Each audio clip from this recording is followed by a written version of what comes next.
tuna. Yeah, ever have like tuna salad or like tuna sandwich with some walnuts in there? It's good stuff. Same thing with like pecans in there, good.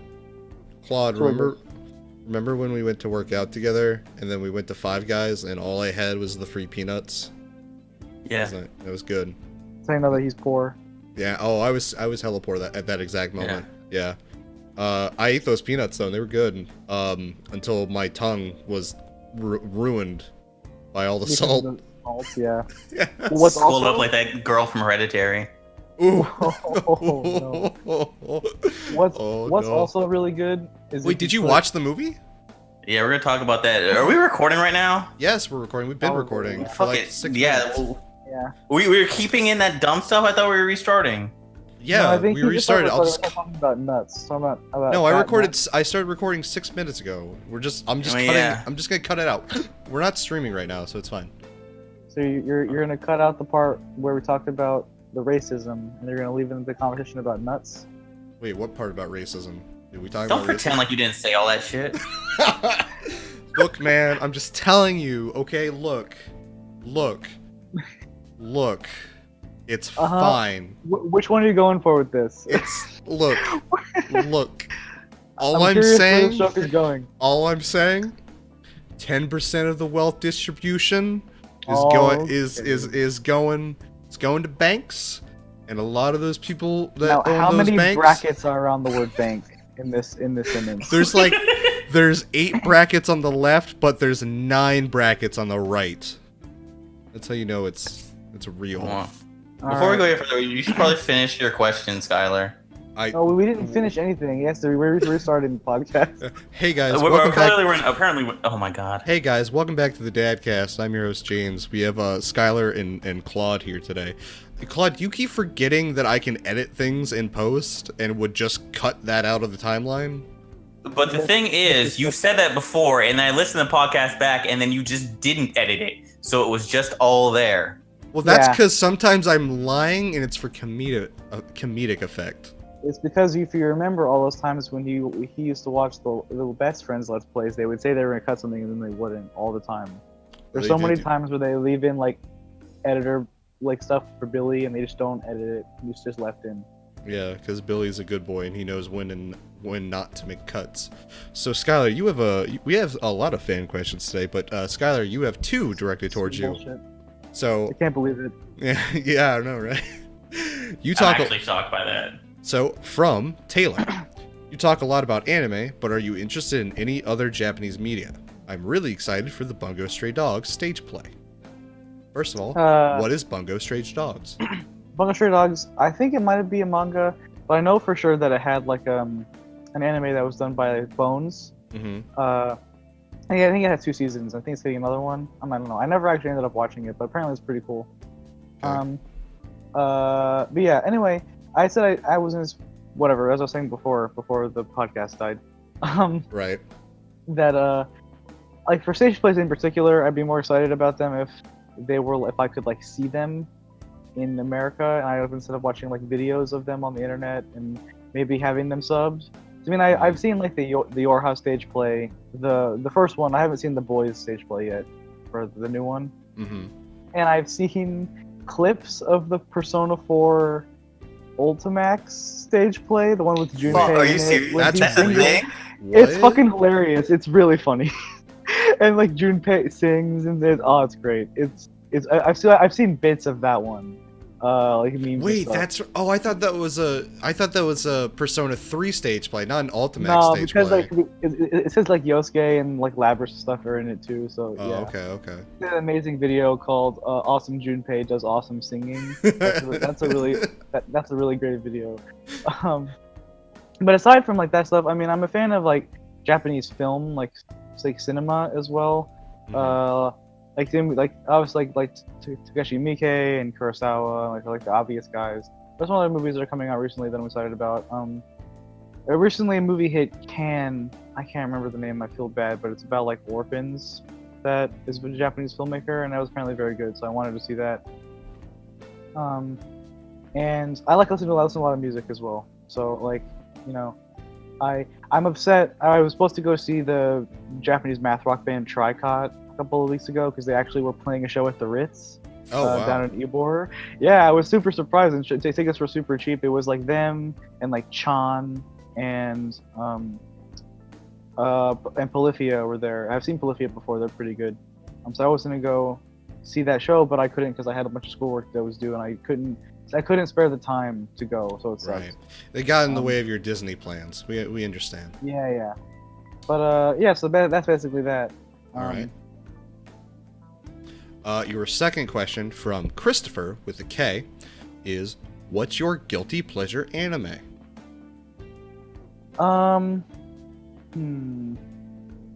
I feel like I don't think I have a guilty pleasure because It's Love Live Sunshine. He won't say it out loud, but He won't, but we know. My favorite show. I think it's because like I just Any like lolly show. I just like the things that I like, and so I'm not like I don't know if I'm like ashamed of the things that I like. I don't know if that's a way to put that. But you keep your ideals. Yeah. Yeah. Oh, there are shows that I would be like hesitant to recommend to people. I guess I feel like it takes me a special person for me to recommend you to watch the Monogatari series because you gotta be a special kind of depressed to start watching it. Yeah. That's how I did it. Kids, if you want to get into Monogatari, you gotta get depressed. And then I guess people would argue that I should be ashamed for liking the Idolmaster, but fuck you, that's a good show. So No, it's not. It's I have terrible. No shame in my heart. No feelings. Um, Well, I guess the closest thing I have is like I had a guilty pleasure for like the Ruby soundtrack. Does that count? Ruby soundtracks, like some of the songs are pretty, like legitimately pretty good. That is like a guilty pleasure though. I would classify like Red Like Roses Part 2 as being a guilty pleasure song. Yeah, okay. Yeah. You know every word to it. I might actually know every word because I've heard that song that's too many times. Because I've been I've been labbing Blaze Blue, so it's just you've been so rewatching your favorite anime, Ruby, on Machinima. Anime. Yeah, you've been rewatching it. Wow, every place is live Machinima. Why is he watching on Machinima? Isn't it on Machinima? Because isn't Rooster Teeth part of Machinima? No, Rooster Teeth has their own website and like they're their own thing. Platform. Right, but I thought they started with Machinima, didn't they? Because they did they had with Ruby, no. No, yeah, I think they had a partnership with Machinima when they're doing Red vs. Blue, but they always had their own website. Like they put it up on the first on their website first before anything else. And I think they Machinima first. But it was like a partnership. It wasn't. Oh no, you're. And like they separated like long before Ruby became a thing. Oh okay, I wasn't aware. Ruby is on Crunchyroll though, which means that it is anime. No, it's not. That just means Crunchyroll has shit taste. I mean, also, it's funny because Crunchyroll also has like Asian dramas on it, so. Oh well, now it definitely has shit taste. Well, I was gonna say your guilty pleasure should be any lolly anime because you're guilty for finding pleasure in it. You fucking creep. I don't think I'm trying to think if I've even ever watched a show that could be considered Monogatari season 3. You mean Kizu. Season 2? Not Kizu. Nisei Mono. Nisei. Which is not season 2. Shut up. We're not. No. Stop. Later. Stop. We're not doing this right now. Yep. Thanks. This discussion. All right, Claude. Your question. Yeah. Also from Christopher. Okay. I really liked the hypotheticals you made in the After Dark podcast. How do you come up with them, and do you have any today?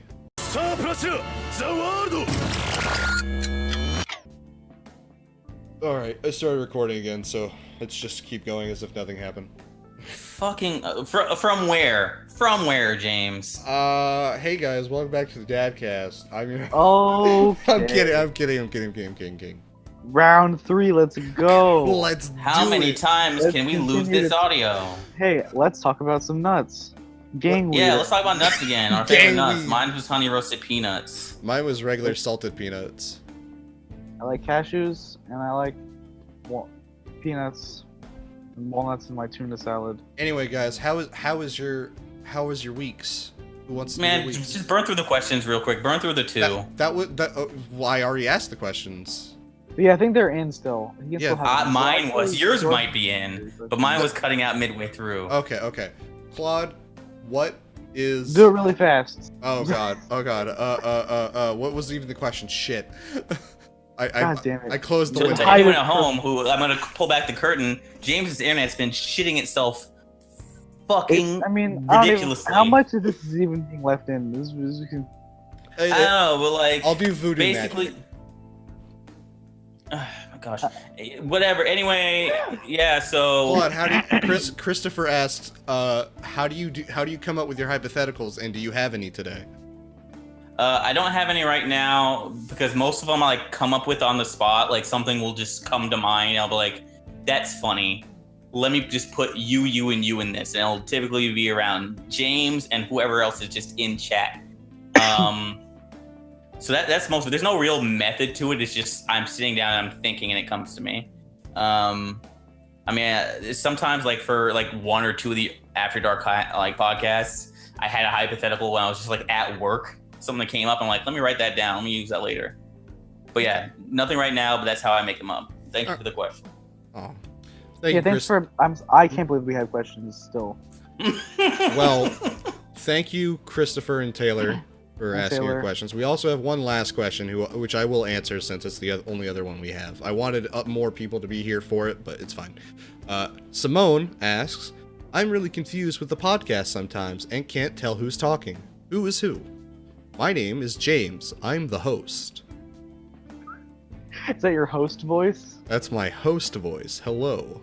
Welcome back to the DADCast. I'm your host. I'm Skylar. You can tell it's me because I have the lowest quality microphone. Damn. I'm Claude. You can tell it's me because I'm typically the fastest one to get frustrated with James and snap at him. Yeah, he is. Claude has the anger inside of him. Claude is also... It's only really towards him. That's weird too. I'm actually an anger magnet. I'm actually preventing you from getting angrier at other things. You're what's called it's my pleasure quirk. vampire. Everyone around you, all their happiness just gets sucked away, leaving only anger left. Good. Anger Making and the world a sadness. better place.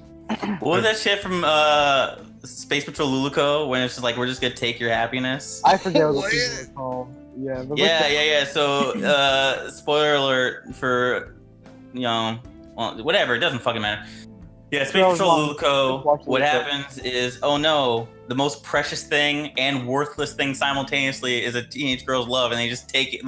They take her fucking heart. Yeah. And she's like, oh, this doesn't feel good, and they're like, whatever, and then you destroy it and leave because they didn't want it anyway. Yeah, the final villains of Luluco are these dudes that they just steal everything from everybody. Like they shoplift everything. And they have everything of value, and so the joke is that the only thing that they don't have are things that have no value, and so they steal They said that the thing that has the least amount of value in the universe is a middle schooler's first crush. Yeah. Damn. Hot takes with Space Patrol Luluco. Yeah. It's a good show. It's. I've had a couple people ask me about it because they were like, "You talk a lot about Trigger. Do you want to watch that?" Like that show is one that you can only really appreciate if you've watched their other things first, because there's a whole quote unquote season, pretty much highlighting the other shows they've done. Luluco, the shortest show that has the most seasons. 3 seasons and not. 3 seasons in 2 hours. How is everybody's weeks? Claude. Claude goes first, I guess. Yeah, Claude goes first. Okay, I go first.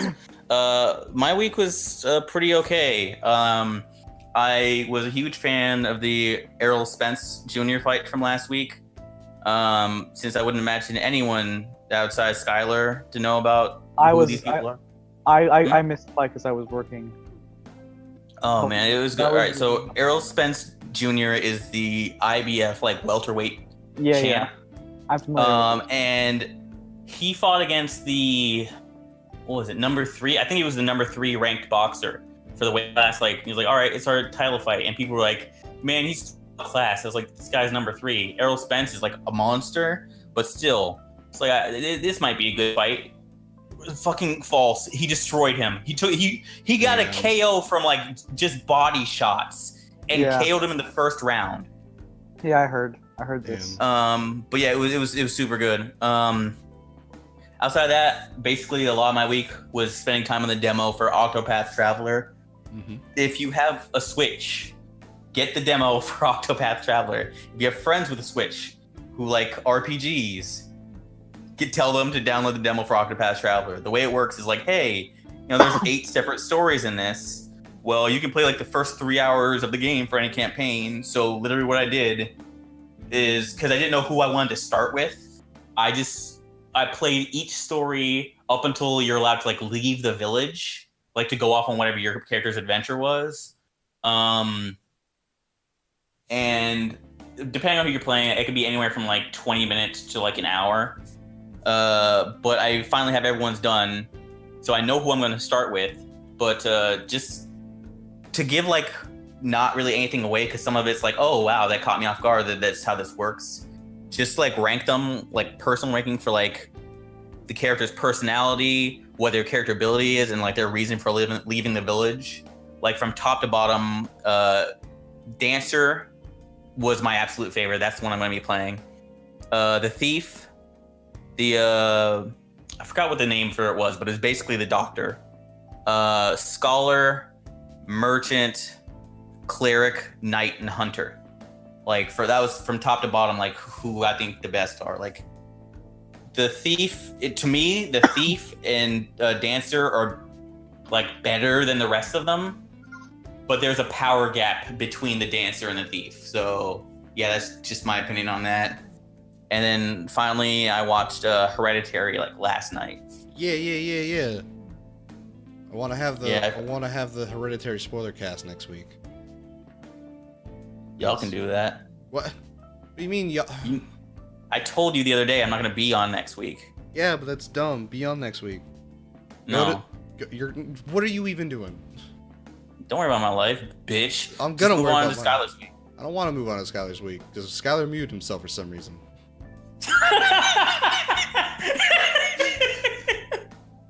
He's probably. You might be eating more cashews. He's probably eating more cashews. All right, I'm gonna talk about my week. For Hereditary, the only thing I have to say is, like, I liked it. I could tell I didn't like it as much as you guys did. Really? But I liked it. And the one thing that like confused me the most is I didn't think it was as scary as you made it sound, because you said you had to have some drinks before you could go to bed. Yeah. Me? No, me. James did. That's because I have a very personal connection with that mom, and that mom is my mom. And it's like, oh no. Oh. The dinner scene, if you remember. Oh yeah. Yeah, I remember that. Yeah, just regular Tuesday night for James. Yes, that is a regular Tuesday night for James my the family. Shitty child. No. Talk back to his mom. No, I'm referring to all the tension in that scene, and then the mom suddenly exploding. That dinner scene. The most real thing about that scene was the fact that the son tried to prod it after she's finished yelling at him. Yeah. Yeah. It's like, who told her to go to the park? Yeah. Who told her? Yeah. Or you guys are good. I assume you guys are gonna want to save this for your little spoiler cast, though. Yeah, I guess, yeah. Her hair is pretty good. I like it a lot. Yeah. Go see it. It's in theaters. Out now. Fuck Infinity War. It's out of theaters next week. Don't worry about it. Go see it. Is it actually? Is it because I checked it because I didn't want to be in the same situation where I came late to see Annihilation. Like, I saw Annihilation literally on the last day it was showing. And when I checked up Hereditary, it's like up until Wednesday, it's in the theater right next to me. And then on Thursday, the closest theater that's showing it is like 20 miles away. I'm like, all right, they're trickling out next week. Because everyone that went to go see it were upset that there were no jump scares in it. The movie sucks and is boring. Shit. And Claudia, you dying? Are you good? I was sneezing, but I'm okay. So Skylar, why don't we move on to your week? Or did you just do your week? What? Go do your week. What? I don't know, man. I'm losing memory as we talk. It's awful. His memory is being lost by the minute. His life is being made as he plays it. Eventually, I will forget things as I remember them, and then I don't know what happens once that value goes into the negatives. That's advanced level dementia. Just fucking seeing something and then immediately forgetting it.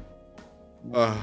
I wonder if you're bad at video games. I'm not bad at video games. I'm doing pretty good at Neo, but that's part of my week. Go talk about your week, Skylar. We'll talk about my week. I mean, I've been house sitting for my uncle the whole week. I haven't really been doing anything besides watching after his incredibly adorable dog that is currently sitting on my lap. He's beautiful. I love him. His name's Alfred. What type of dog is he again? He's a terrier mix. He's a mutt, but he's cute. Anyway, that's basically all I've done. You know, I have been playing a little bit of Blaze Blue. I'm excited about the new characters that came out. I'm sorry, I'm sorry, Skylar. You mean Blah Blue? Blade Blue. Blade Blue. I forgot to mention Blade Blue. Yeah, I played it too. Oh, nobody gives a fuck, Claude. Your week's over. Anyway, that game's good. It's a lot more than I thought I would. But unfortunately, the team I feel like I've settled on is Yang and Ruby, which means that I'm repping that show. Well, I mean, it is your favorite show, so I mean, it's your favorite. You're right. Anime. No, you're right. Although I did turn on the Ruby anyone's favorite show? I'm sure there's someone's favorite show. I'm sure have there's you been on somebody that out there with bad subreddit? taste. Have you? No, on Reddit really, because you just run into the cancerous opinions. Yeah. The Ruby subreddit is. Solange lurks on Reddit, so I mean. Have either of you familiar with the Ruby subreddit? Because I've been there before, and it's like stepping into a different universe. Is it? I'd imagine it's a place I didn't want to. It's like when like Mufasa is talking to Simba. Like it's just that realm I don't want to go to. Really, the only thing that you need to know about the Ruby subreddit is that on the sidebar they have pinned a shipping chart that has like over 250 ships on it, and all of them have unique names that are all puns based on the characters that are involved. And some of the people on the chart include users and admins that are a part of the subreddit. So that's all you need to know about the Ruby subreddit, and just stay very far away. It's very. I'm looking at the Ruby subreddit. I don't see the. Is it not pinned? It's on the sidebar. At least it was for a really long time. Hold on. Let me take a double look at this. Maybe I just. I can find it. It still exists. I've seen it recently. Someone on the best friends Discord likes to pin me with it because it knows it hurts me. Yeah, I'm not currently seeing it, unfortunately. I'll find it and send it to you eventually. What if you went on there and you found like James X Adam? What I'll find out is that James can't read. It's what's about to happen. I am on mobile, so maybe that changes things. Well, while you're looking it up, keep going with your week or with you're playing Blaze Blue. Yeah, so I'm playing fucking not Blake. Blake is hard. Blake is apparently really good, but I'm too bad to play her. Her stuff's hard. And that's basically it. I mean, I've been just kind of hanging out in this house. It's in the middle of the woods, which is interesting. Wait, the water smells like sulfur because of the well has like sulfur in it or something. And so yeah, that's a thing. Oh, I found it. Yeah. So what happened is that James can't read. If you're on the sidebar, you go to the community links tab, and then it's on the bottom. It says the shipping spreadsheet. It's okay, shipping spreadsheet. I thought it was all going to be in the sidebar. That's what it was. Oh no. Yeah, no. Here, you all have to see it because I just saw it. I'm putting it in the DADCast. channel. No. Oh god, there's so many. What's this name? What is the name of this? There are some pretty bad names in here. I could imagine. My friend that's from Vietnam, or not from Vietnam, fuck, that's bad. My friend from Singapore told me that he hates Yang's name the most because it doesn't make sense. It's not a real it's not a correct Chinese name. Like, it's clear that he went to like her name, like, and he just wanted it to be what it means. It just Yang Xiaolong. Yeah, it means yellow sun dragon. For this white country girl. In Chinese. And he's talking about how Xiaolong is not a surname. It doesn't work like that. And Yang is not just a name either. Whatever. You want to make something that sounds cool. It's like it pisses me off because it's just like a bunch of it's just a bunch of words mashed together. It doesn't make sense. All right. The character Nadir, Who is that? with Ruby, is called Valentine's Day. Reese with Ruby is called Unsafe at Any Speed. So it's okay. Let's not read. Can we move on, please? Hold on. Because this is already gonna be long because we have a spoiler cast. Can we not? 495 ships on this. Oh, this is horrible. Hold on, one more. Hold on. The shipping name for Weiss's dad with Weiss is called Daddy Knows Best. Yeah, why does that exist? Why is that one on here? Because fuck you, I guess. Incest shipping, cool, I guess. Well, I know that I've always known that the one for Yang and Ruby was Enabler because the name is funny to me. I don't get it, but I also don't like Ruby, so. The only one. All right, I'm done. I can't look at this fucking spreadsheet. I'm gonna get. Oh distracted. yeah, your fucking brain is falling apart, right? You're just looking at it. I'm just looking at it. It's your girth of ships. The girth, and then it's like doubled with the fact I don't know who any of these characters are, and I don't understand these names. I don't. Some of them are pretty bad. Yeah. This is pretty not good. Daddy Knows Best. That hurt. That one hurts. That one hurts. Yikes. Let's move on. Please. All right. My week. It's your week. You have to move on. Yeah. No, I have nothing else. I was hoping he would be a segue here. All right. Yeah. Speaking of ships, I've been playing Neo lately. Yeah, he goes to Japan on a boat. It works. He goes to Japan on a boat. It works. It's really good and it's really hard, but it's very dense, but it's very fun. I finally got the PC version to work with my computer, which required me to download some programs from like very shady sites. But my computer isn't dead, so that's nice.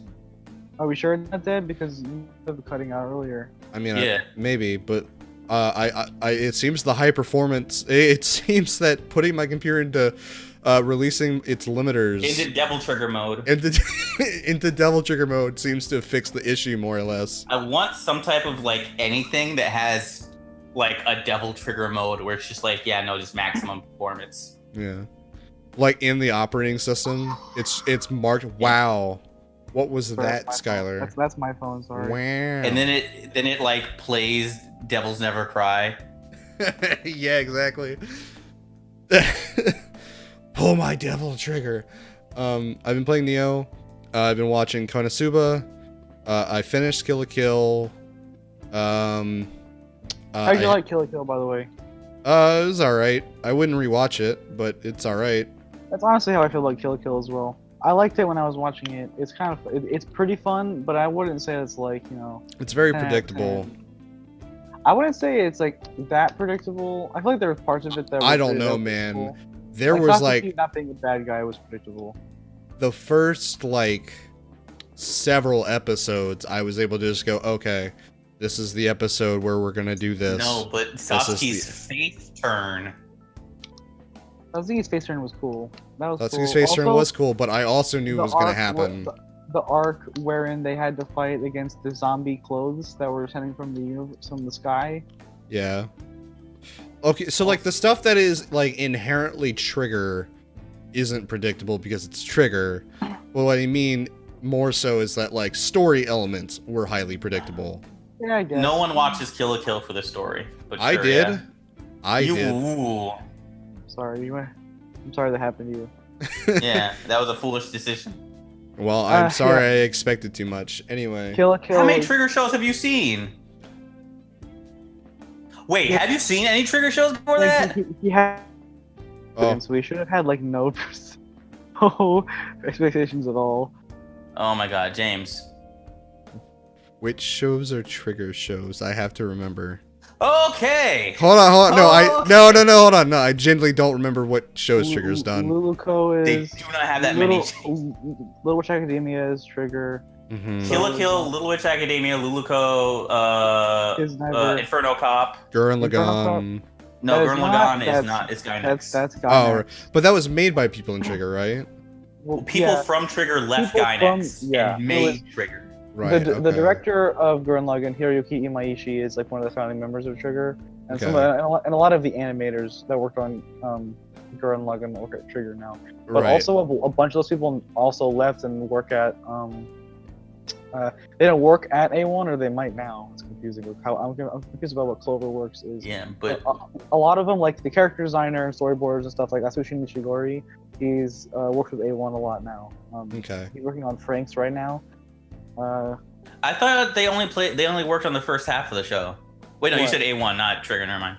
Yeah. Atsushi Nishigori is working on Frank's right now, as he's directing it. Yeah. So, It- more of a story for you, James. As far as shows that I've watched, that made by Trigger, it is just Kill la Kill, but Yeah, the so- thing is that these shows that are like really well known for these shows, I've absorbed information about them through osmosis. No, stop! I'm not saying I know about the shows, but what I'm saying is I knew beforehand when I was watching Kill la Kill, that in spoilers, that Satsuki was gonna have the face turn and that she was gonna become like a hero, just I don't even know if because. you need to say spoilers for Kill la Kill. That show's like Maybe not, but 5 years old. but you know what I mean. Is like I've seen stuff about the show, and I've seen stuff from the show for so long. Like I've just absorbed some of this information. So I do know some things from Trigger shows, but like I don't know about the show themselves. So I won't fault you for that, but the thing is, there's no one in the world who would be like, I'm gonna watch a Trigger show not because of how goofy over the top it is, but because I have a good story. Well, I Because mean, if anyone does say that, I'll be like, why are you watching a Trigger show then? That's not the purpose. Well, but then I don't have any expectation. I don't have any of that actual. We've What's the established word? that James doesn't have fun watching shows that are fun. He just Oh, like, yeah, that's right. Oh, that's right. Yeah. Okay. So I went to a screening of a Miyazaki film. It was My Neighbor Totoro, and it's a good movie, but it's not a movie I would watch, and I didn't particularly like it. But it's James not bad. Literally said it was too wholesome for him. It is Yeah, too that was wholesome for what he me. said. It is too wholesome for me because I can't get into that like thing. I don't know. It's just I don't know how to describe it, but it's the feeling that like I need the thing that I'm watching to have some sort of actual plot and not just things happening.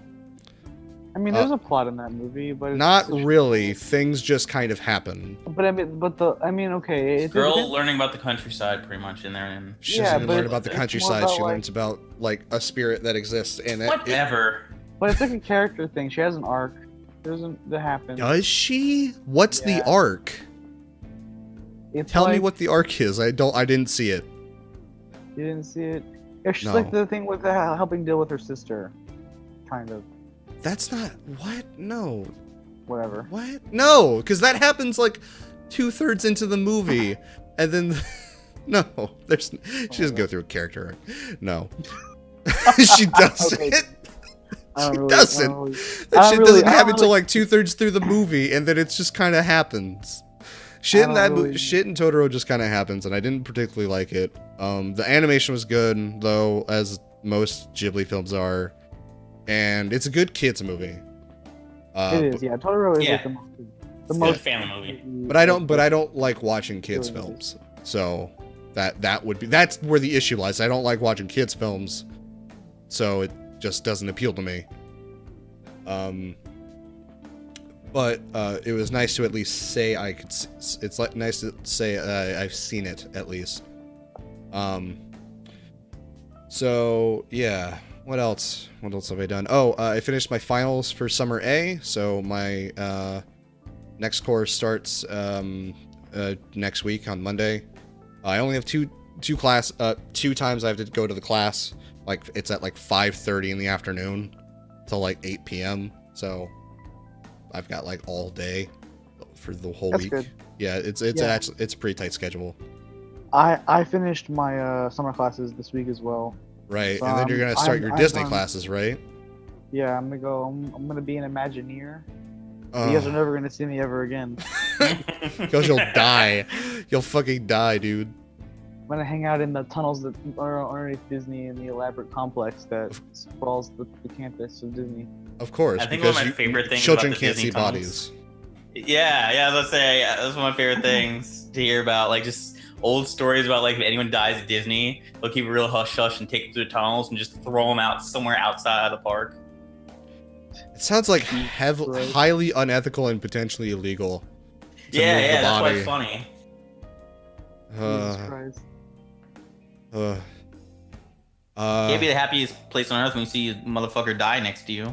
What if that's what makes that me shit happy? out. Well then, I don't know. Go to fucking.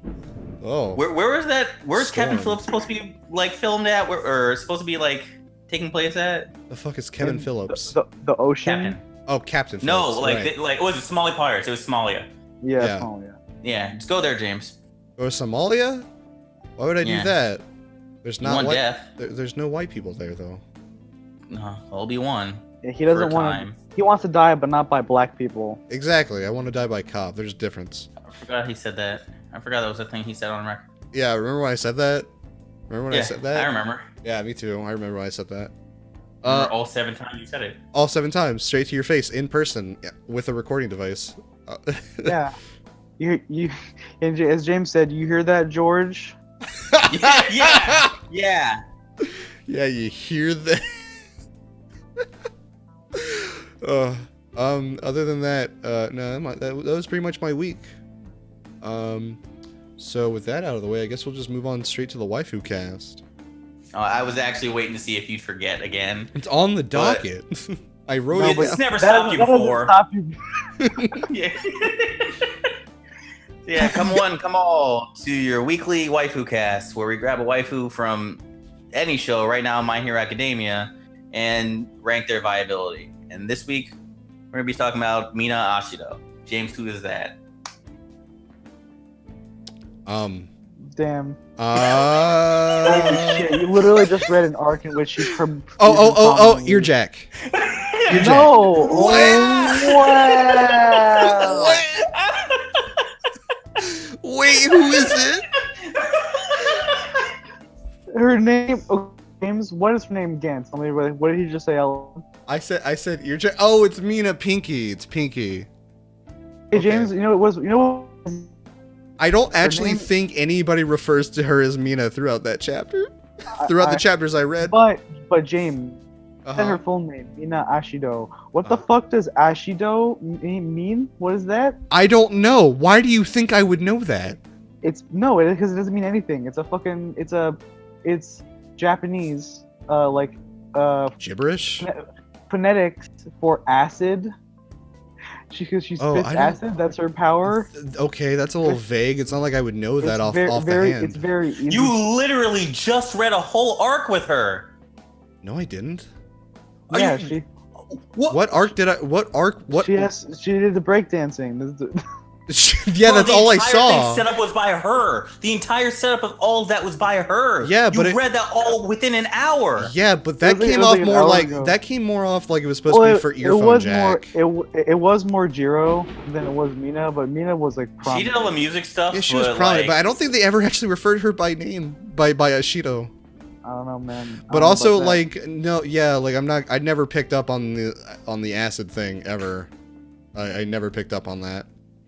her name is literally acid. I didn't know that. I just thought that was her name. I just assumed it was a Japanese name. So All the names are puns. All of them.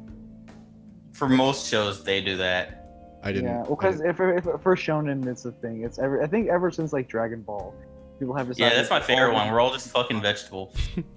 or types of pants. Or types of pants. Yeah, that's weird. Like, Trunks' full name is Trunks Briefs. That's fucking stupid.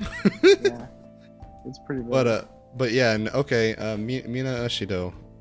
She's viable. You were gonna say why you sound so hesitant? Yeah. Oh no, I'm just. He knew the backlash was coming. No.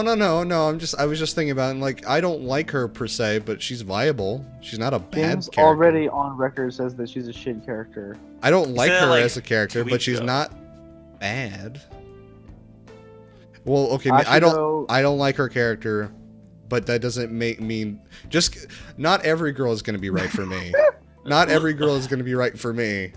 But you know what? Legitimately, what is it you don't like about her character? Step up to the back down. I don't like her design, to be honest. I really don't like it. I don't understand why she looks like that, and it's just. She's the alien queen. But she's not an alien. She's not. No, that's her hero name.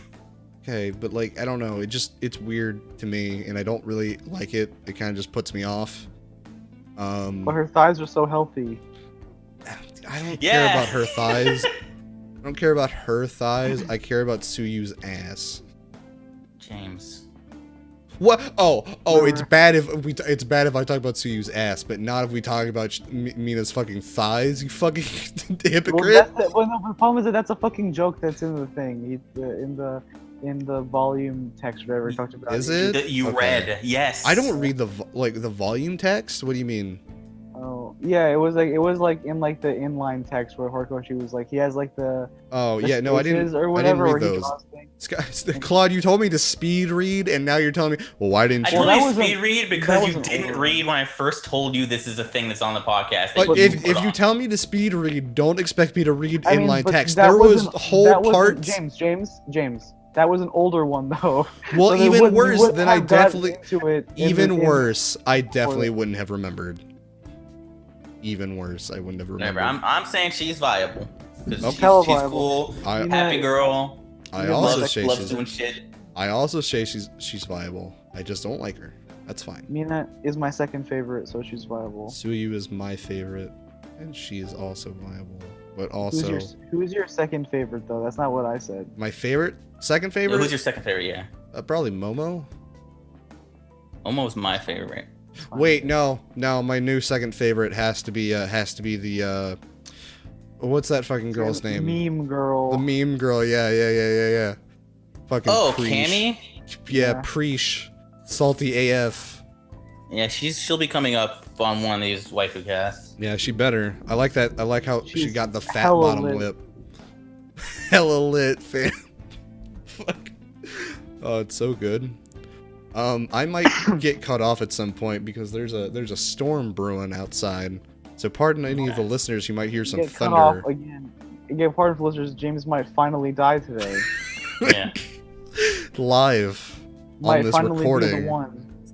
There's a website you can go to, and it's called the James Game, and you can bet you can bet a certain amount of money for when he will die and how he will die. My bet is 30 years old. I'll die at 30 years old of old age. God, why did I fucking say that? Joke's only for Skylar. I didn't even hear what you said because. Oh no, I said the James game, like the Lupin game. Oh, like, I just basically redid that, and after I said it, I was like, Skylar's the only one here who would actually understand that. What's the Lupin game? It's from the new Lupin the Third. There's like a thing where like the joke is like it's like a social media game where like people are following like. Okay, and they guess how he'll die and when he'll die. Well, because there's assassins coming for him. Right. It's a death pool. That's all. It's a Lupin the Third. Well, no, they created a death pool after that, but the Lupin game before that was having people like keep track of him. I posted like if they see him around, posted on like Instagram or whatever. So he was always like everyone always knew where he was.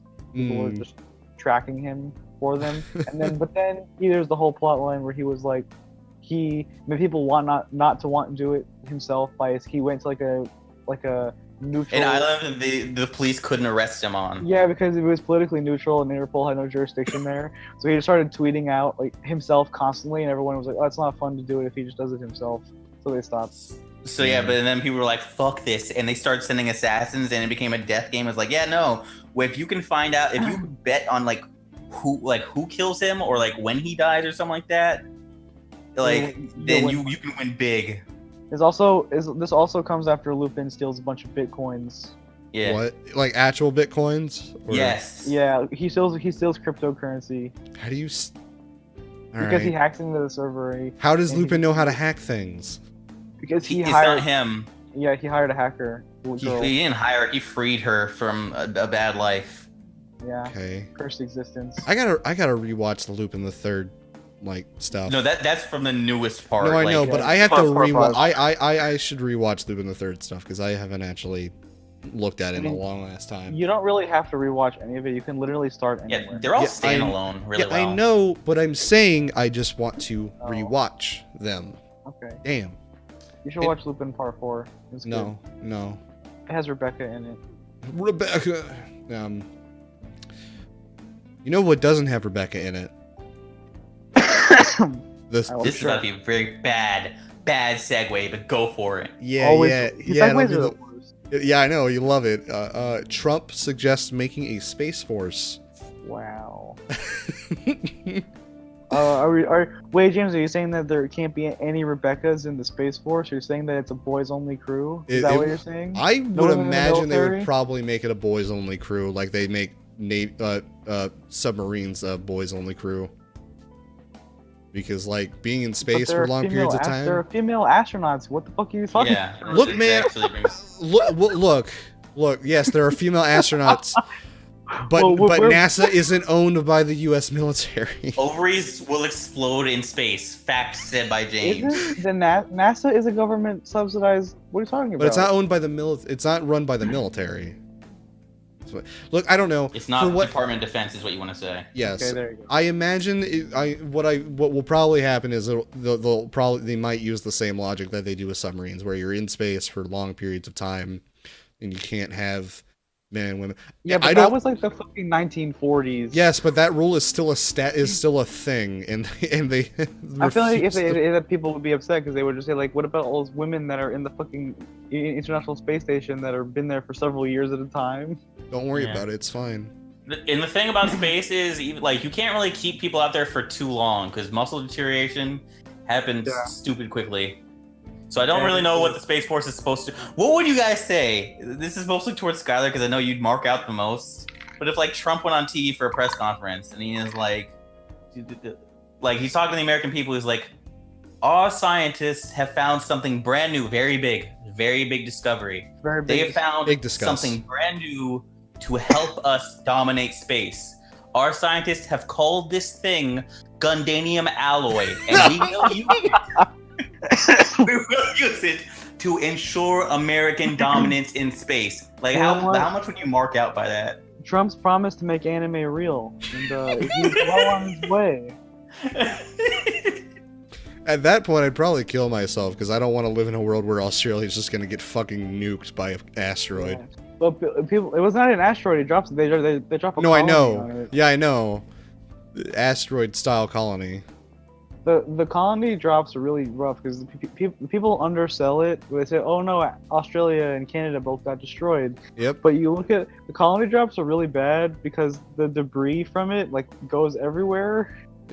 And by the end of the second colony drop, they say like half Earth's population dies every single time they drop a colony. So the first time when it hit Australia, half Earth's population was killed, and then it was halved again when they dropped the other one on Canada.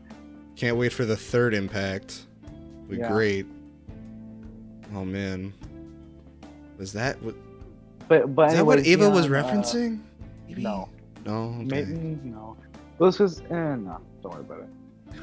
Let's have a lengthy discussion about Evangelion again. Let's not. And it's Gundam. Maybe it might have been a Gundam reference. But I don't think it was. Because it was on like the North Pole. Both of them were. Yeah, both of them. Yeah. Yeah. Anyway. Yeah. All I wanted to say about the Space Force was that if you ever want to know what it's going to be like when the Space Force exists, go watch Wings of Haname's The Royal Space Force, which is a movie about the Space Force and how it's pointless, and everyone's like, "Why do we have it? This is useless." And if you want to know everyone makes fun of people that are in the Space Force because it has no purpose. And that's the whole movie. And if you want to know nothing ever happens. Yeah, exactly. If you want to know what a real, quote unquote, realistic post Earth society, like intergalactic warfare would look like, watch Legend of the Galactic Heroes, because you're not going to have Gundams, you're just going to have giant ships in space. It's just going to be naval warfare again. It's going to be naval. But see, the thing about the naval warfare in Legend of the Galactic Heroes is that it's too similar to real naval warfare. Mm-hmm. and that they don't account for the fact that in space you have 3D movement.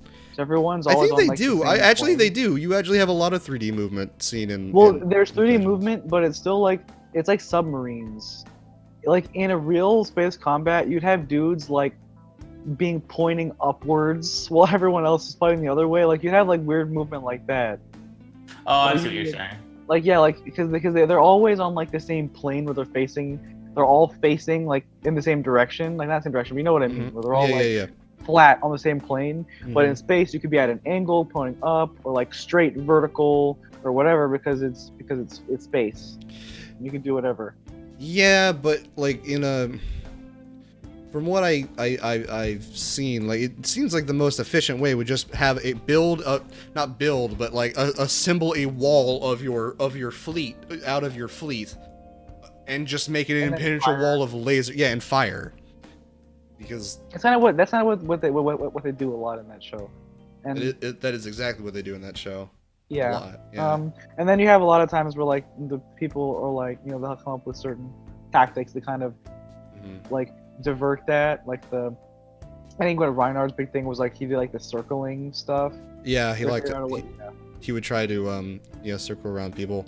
Yeah, you had I forget his name, but the Federalist who would the Federalist main character. Yang, yes.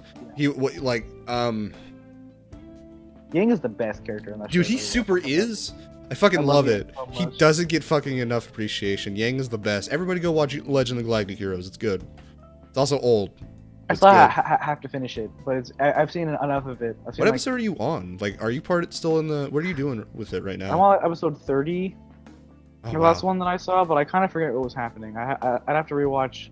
The last thing I remember, but I know that I got past this, was when the guys invade the big like fortress that has like the water around it. Yeah. Remember, that's the last part I remember, so I'd have to rewatch from there, which I think was like episode like 12 or something. I got caught up watching the movies first. Oh shit! Before I watched this, I watched the movies first too. Yeah, because the two movies are like just the first 3 or 4 episodes. So yeah, one of the movies is a prequel to the show, and the other movie is the first show. Yeah, no, and then there's the third movie, which is a retelling of the show. Oh, I didn't even know that existed. That's the Bishonen one. Oh, okay. Yeah, it's really weird and not good. But yeah, everybody go watch that because it's a good show and it'll be better than any Space Force that we could ever come up with. What actually is really weird when you watch the show is there are certain parts from the movie that they cut back to at certain times, and you can tell because it's like the art is way more detailed. Mm-hmm. They'll just use shots from the movie and the show. It's just really weird. You know what else is really weird? Oh no, this segue. Yeah, this segue, and also the fact that the Claude had to be completely silent for half of that conversation. I mean, I haven't seen the show. I don't know nothing to say. Yeah, I know. But what else is really weird is the World Health Organization suggests the gaming disorder as being a thing. Now, here's the thing. It shouldn't be called gaming disorder. Yeah, I say if you read it, it doesn't come across like that at all. Yeah, what it is it's just a... What the f... There's just a loud-ass banging noise coming from my kitchen. Oh, that's weird. Well, I guess I'm getting... Hey, guys, those of you who, on the James Game website, you know, who picked Axe Murderer, you might get it. It's not the wind is making your kitchen go into an Indigo Prophecy-esque whirlwind. Potentially. I might have to do some Simon Says QTs pretty soon. What do you guys do if you did walk out of your house, like walk into your kitchen and just see that going on? I would just walk back out. Yeah, just leave. I don't want to deal with that right now. I'll fill the QT. I'd go back to my room. Yeah, like I go back to my room. Like there's nothing there for me right now. It's like, you know, maybe I don't need that sandwich. I don't need the sandwich that bad. Those Fritos can wait. That's how your kitchen curbs your appetite when you don't actually need the food you're wanting. It's like just start. Poltergeist tells you that you don't need the food. You said you were gonna try and lose weight. I'm sorry. Simon Says red, blue, green. Get ready. Yeah. Anyway, yeah. What it shouldn't be called gaming disorder. It reads more like it's supposed to be like a more broad gambling addiction sort of thing. Yeah, it's more like It's I don't know what it's almost like hobby addiction. Yeah, it's the Like, same maybe- thing that you have with the people who play MMOs for like days at a time and they just keel over and die. It's the same I think process. I think that's supposed to be who this is be like specifically referring to. But it also refers to say similarly to people who do the same shit with like slot machines. Slot Like machines. if you read the description of it, it just basically just describes like any sort of like not substance abuse, but like activity. Like do any yeah, I forget what the wording specifically is, but it's just like you repeating a repetitive action over and over because it provides you with stimuli or whatever, and it can apply to things outside the game. It can apply to like biking or fucking reading. It's the definition they give is very broad. It's just that they decided to name it gaming because memes. Yeah. And like it even applies to like not hobby sort of things. Like Pat brought this up on the podcast on the Super Best Friends podcast. But like the friends that smoke weed all the time, and that's like all they do, and they're not addicted to the weed because weed isn't addictive, but it's the habit of that they get into. Yeah, it's yeah, because they get addicted to the way that it affects their brain. Right, It releases exactly. certain chemicals in there, and then Right. and their body stops making the chemicals naturally because they're supposed to get it from the drug. And that's Mhm. just kind of how that works. Right. It doesn't it's- actually create a dependence on the substance itself, but your body makes the dependence on the effect that substance gives you. Exactly. So yeah, gaming disorder is just the meme name. Don't make sure to actually read articles, kids. Always read the article. Never just the comment thread. Always read the article. Always read, because sometimes if you don't understand it at first, you'll get the information later. Yeah, exactly. Do that. Always read the article and then read the comment threads for the really smug asshole who will correct everybody. Always do that. It's good shit. You know what isn't good shit though? It's bad shit. Not reading. Not reading. Yeah. Read, kids. Fucking read, or else you become like me, and you don't want to be me. I read, and then I stopped, and now I'm here. Don't be like me, kids. Read. Always read. Anyway, European Union's copyright law is that they're trying to establish is too strict and could potentially ban memes and make Wikipedia practically non-existent.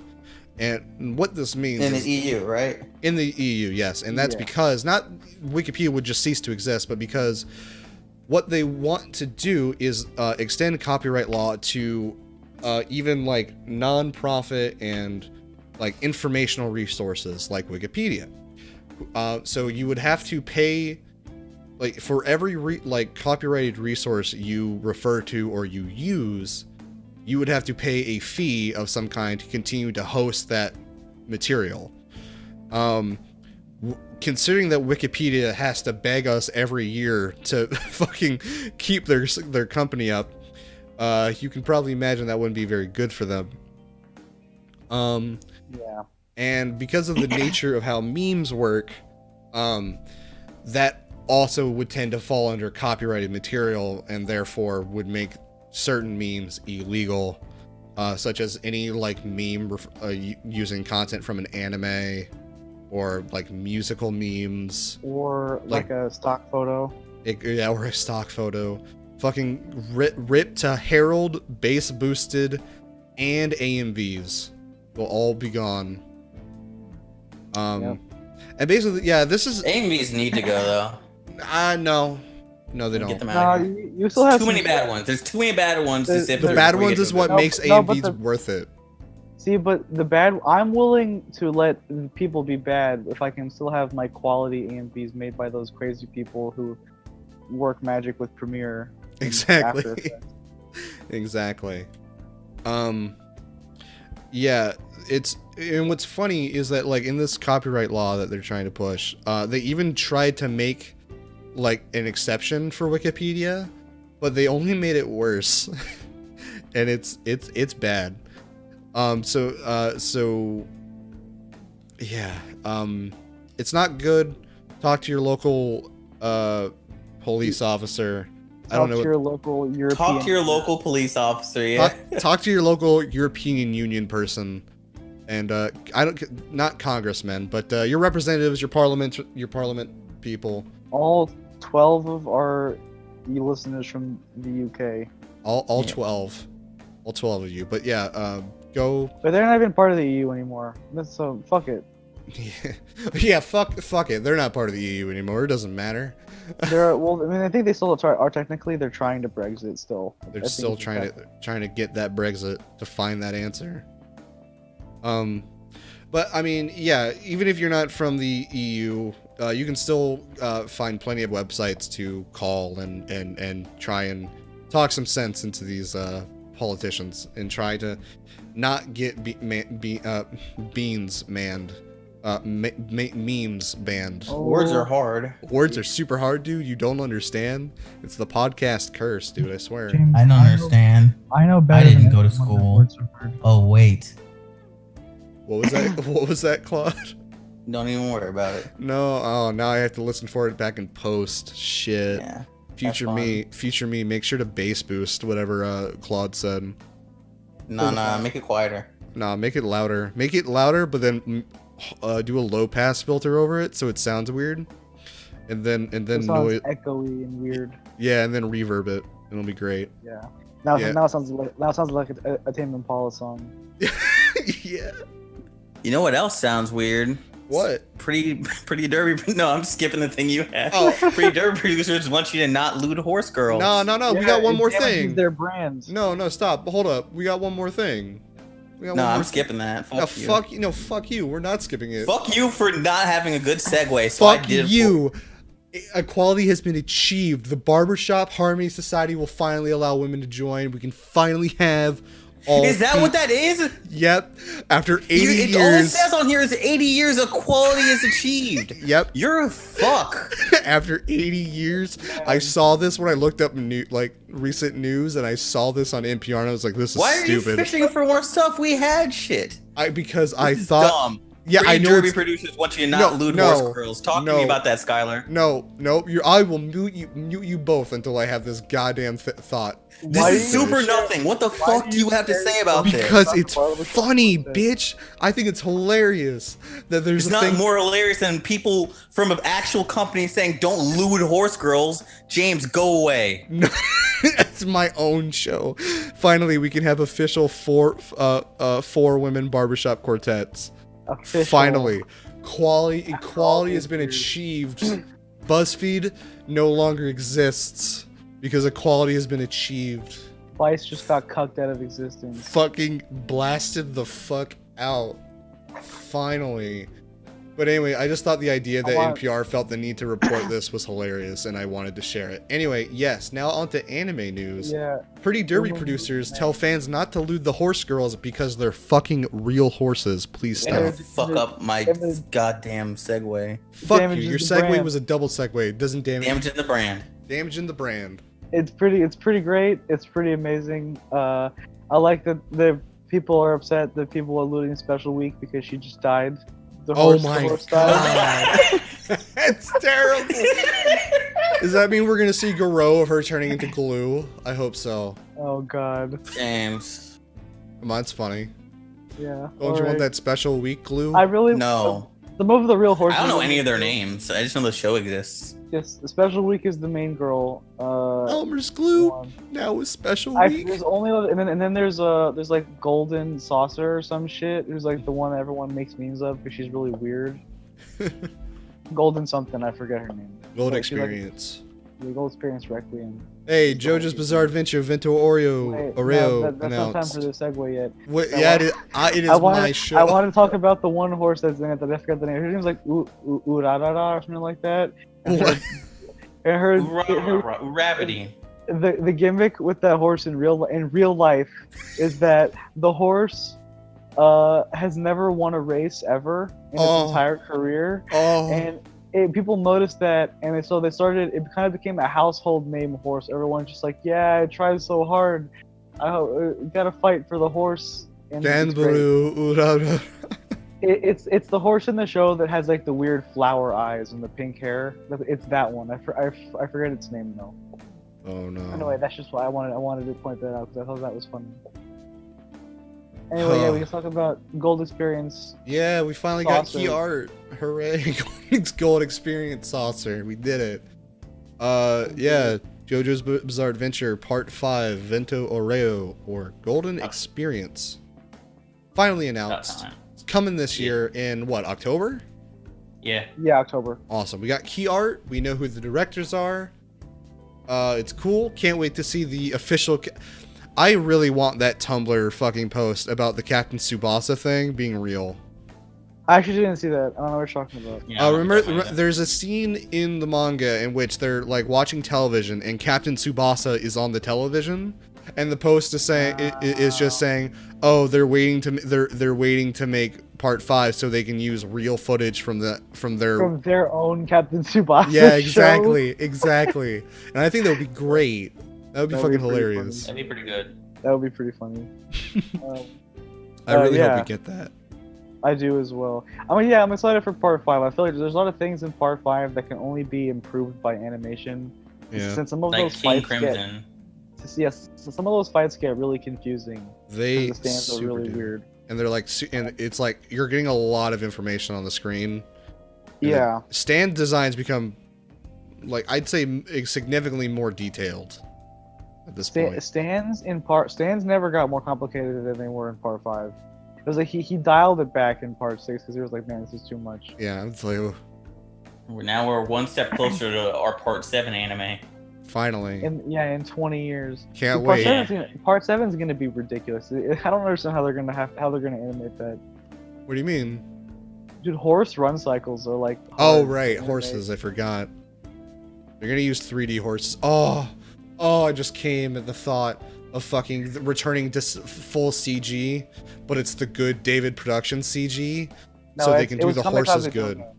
Not David Productions. It's Kamikaze Dojo. Whatever, It's is fine. That would be fine. Oh, that'd be awesome. It's a studio that did Batman Ninja and Pop Team Epic. Oh, okay. Yeah, yeah, that'd be kind of cool. What was that noise? But Batman Ninja's cool. Oh, Also, okay. also it looks good. It's I haven't seen it, but I heard good things. Yeah, it's good. Oh man, that'd be so fucking cool if we returned to like that. All right, you got. So we're definitely gonna be getting like a 2D OP. I think we're. Yeah, I think we're pretty much getting. Probably. Yeah. Okay, that's a kind of a shame. What do you think the ED is gonna be? Oh, I don't know. Gold Dust by fucking that one The EDM wrestler guy. Gold Dust? No, Gold Dust. The song Gold Dust. It's like Gold Dust. I got I want to do something about gangsters. What's a good song about gangsters? Gangsters Paradise? Yeah. Oh, fuck. Really? That would be hype, dude. That would be amazing. That'd be really weird shift in the music they pick. That would be really good though. Come on, that would be great. I was really upset that they didn't have All Star by Smash Mouth as the ending song for part 4. Why Even was as that much a as- thing? Even though as much as I loved the Savage Garden song they did, okay, the reason why it was because people were saying it might be because the song came out the same year that the manga started, and it was the #1 single that year, which is the same thing that Walk Like an Egyptian was Okay. for part 3. So people were like, okay, maybe they'll do it like that. I can't wait. I can't wait. Also, it fits the tone of part 4 really well. It kind of does, doesn't it? I can't wait for the 6-minute or Muda scene. Yeah, the one. And then yeah, Fuck the Police by NWA just starts playing. Yeah, it looks Can't really wait. good. Yeah, dude, that's gonna be fucking sick. Mm. I'm excited that we're now gonna get a character that uses Mudas more, because Muda is way cooler than Ora Ora, in my opinion. It roll. Muda is cool. I don't know if I like it more, but it's good. It'll be cooler. a I like nice it. change of pace. It's cooler because you don't see, like, Does he yell like "worry" at the end of one of them? Yes, that's the six. Yeah. That's the 6-panel one where he goes. Yeah. Yeah. Really lets out the Dio. It's fucking sick. It's a good time. That was when he beats up what's his face, right? Chocolata or whatever. Yeah. How do I remember this, but not the fucking chapter I just read? But not the half of the things we talk about. Why did I remember these? I haven't read part 5 in like months. I'm really excited for Mr. Yeah. President and other things. The turtle? Yeah, Mr. President is great. No, but I'm like, I get it, but like, why are you excited for him? Because that's like the most JoJo thing of all time. It is. Are you sure it's not what happens to Polnareff? Which I won't spoil. Spoilers. Well, yeah, that's part of it. That's part of it. It's a fucking turtle that has a stand named Mr. President. It's great. It's so good. It's really good. It's great. It's Polnareff, you bitch. Yeah. Do you mean Jean-Pierre Eiffel? Yes, I do. Yeah. Anyway. Yeah. So I'm excited for part 5. It should be fun. Yeah. I can't wait for the dance. The dance is gonna be great. Yeah, the dance is gonna be great. It's gonna be great to have that animated. Oh yeah. I can't wait for everyone to know, deep in their heart, about how Iraqi didn't know what to do with Deep Purple, and so he just wrote him out of the story. Not Purple, Purple Haze. Purple Haze, yeah. Oh man, just literally write him out of the story. Abandon him. Just whatever. Fuck it. He was too cool. He had to leave. I can't wait for the anime versions of the dance scene being covered by 2 to the 1 to the 1 to the 3. Oh yeah. The fucking you were posted in the wrong neighborhood or whatever. Yeah. Good stuff. Fucking Dude, Taste of a Liar animated is gonna be like Oh yeah. the meme that launches 1,000 ships. That's gonna be like that's gonna be a gift the moment it's made. Yeah. I'm honestly expecting that to be like a kind of a sliding image rather than being fully animated. No, because that's what it looks like in the motion comic. Right. That's essentially what JoJo is. It'll probably just be like a panel, like the panel, but like with speed lines. In my brain, that's what it is. His eyes are gonna be moving. He's looking at his face, but it's gonna be like dramatic, crazy speed lines on the side. Like that. They do that in JoJo a lot. Love crazy speed lines. Put speed lines on their face so it makes their face look faster. Yeah. That's what all those lines Basically. mean, right? Trying to make the Basically. face looks faster. You know what else I'm Man. excited for? What are you excited for? Oh wait, hold on. Before I segue, do we have any more things to Mess say up about his part own 5? Segue. Nah, man, that's You it. fucked your own. No. We that was a natural segue. You didn't care before about whether or not we were done. I wanted now. But now it's you part had 5. to add. But now it's part 5 we're talking about. And Now now it's like, you had a natural segue and you ruined it. You're literally physically incapable of making a good segue. Your brain just decided that it couldn't. You almost did a good one. You're like, no, I have to ruin it really quick. real quick, let me just ruin this. Anyway, I'm super excited for the Kill la Kill game, which, and I will only say this once more because now we're on air. I was right. Anyway, Kill la Kill James, game is coming. It was never about whether or not you were right. It was that your reason for thinking that you were right didn't make sense. But anyway, whatever. It's fine. Anyway, yeah. ArcSys is publishing a game being developed by A+. It's a Kill la Kill fighting game. We have nothing to go on. It's like it looks like an arena type thing, like I don't want to say We haven't like seen the Naruto anything of games. it. That's why I just said I don't want to say like it, but like Oh. just from the angle the screenshot shows, one of them's like, hey, this looks like the same type of angle you could hit from like one of the Naruto games, Yeah. or from Jump Force. Like it looks like it could be that. Genre on the website is listed as Kill la Kill Battle Action, which literally means nothing. Exactly. No, man, they're creating a new genre. This is like Dark Souls all over again, man. The screenshots they showed look like over the shoulder, like an arena fighter. Then there's one that looks like 2D perspective. Yeah, which is how I would have preferred the entire game would be. I kind of hope that it's like a 3D action game. Like I hope it's like a No More Heroes. Like that's what I want it to be. It might be like a Pokken sort of thing, because Pokken has a thing where you transition from 2D to 3D. Because like my ideal Kill la Kill game would be like a 3D beat 'em up. Mm-hmm. Or which is kind of, it would be a 3D beat 'em up or it would be a character action game, which that line is getting blurrier as the days go by. So is anybody else like weirded out by like this existing now? Yeah, it's super late. One of my favorite Iron's the most cold it's ever been. One of my favorite images about this, I don't remember where I saw it online, but at the top of it is like Kill la Kill game just announced, and it's Harvey Birdman sitting in his desk. Yeah, looking down the calendar, 2018. and it says 2018. Yeah, that's on the best friend subreddit. I saw that. It's pretty funny. 2018. Yeah. And I'm excited for it. A+ is not a bad developer. I know they did like the Little Witch Academia beat 'em up, which I think got like middling reviews. But they did something else. The one, not the main game, the other one. The one that you have, Little Witch Academia beat 'em up. Oh, the one with the terrible snapping animations when they're talking. Yeah, that one. Yeah, that one. That's not a good sign. Yeah. When you're walking around doing stuff, it looks okay, but I think like they did something else though. Let me look it up. A+ Studio. While he's looking that up, real quick, James, I'm not sure if you want to try and burn through some of these news things because the My Hero Academia thing is gonna take a minute. You're right. And there's a lot of shit in here. All right. We'll burn through some like 3. So Fallout 76's nukes apparently are hard to get to, but they're easy to avoid, which kind of sounds like they're pretty much useless. Because if I can just avoid the nuke, why do I care? 2.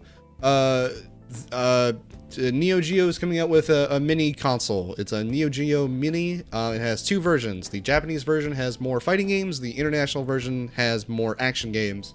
So probably the one most people are going to get are the Japanese version. I don't know what action games Neo Geo has made. But that's not why I know them. So, I mean, whatever. Fighter Z is coming to the Switch it's coming to the Switch on September 28th. And if you pre-order, you get a rare Super Nintendo game called Super Batoden, which I assume is going to run through some sort of emulator. Street Fighter V has new costumes and loot boxes to hide those costumes. There's costumes. The only thing about the new costumes was like I like the fact that they're doing new costumes, but I've always hated the giant hands and giant feet. Yes. Like since the series like progressed. It got worse as time went on. The character progressions the character proportions don't fit the costumes for what the costumes. So the costumes I'm specifically referring to that are the quote unquote new costumes. Capcom's doing a crossover event with Devil May Cry 4. So Ed gets like a Nero costume. I think it's Cody gets a Dante costume. Yeah, I think it's Cody. And that was Cody who had Dante? I thought that was another one for Ken. It might be. It's either Ken or... They're blonde and white. It's hard to tell. Cody, yeah. Because the hair looks different. The hair looks too different for it to be Ken. And Cody has his hair down for his nostalgia costume, so I mean... I guess it wouldn't be too hard to make that into Dante. And then, is it Minot who's getting the lady costume? Who is that? I forgot. I think it's Falk. Isn't it Falk? It might be Falk.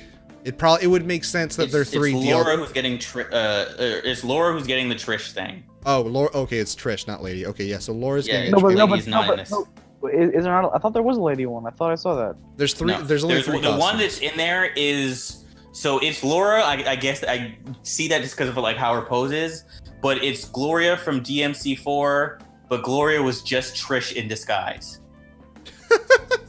Okay. So, okay.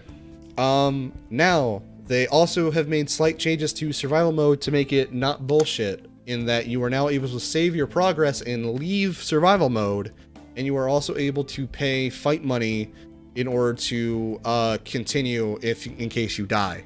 More ways to pay for fight. More things I can pay for fight money. Less ways to get fight money. Let me get fight money by fighting my friends, you cowards. No, because then you might like get all this stuff, and they're unlock You mean thing like how would- all Arxis games do all of their currency? That is, you get it by fighting your friends, The one that's universally the most popular. Yes. and then you can buy colors. Yeah, in don't the- worry in about the shop that. with Don't worry money about you that. make from playing the game. Don't worry. Like the coolest thing about fight money, like in Street Fighter, is you could like, even though it takes a lot, you could straight up buy characters with it, and you don't need to buy the DLC. Like Okay. that's cool. But guys,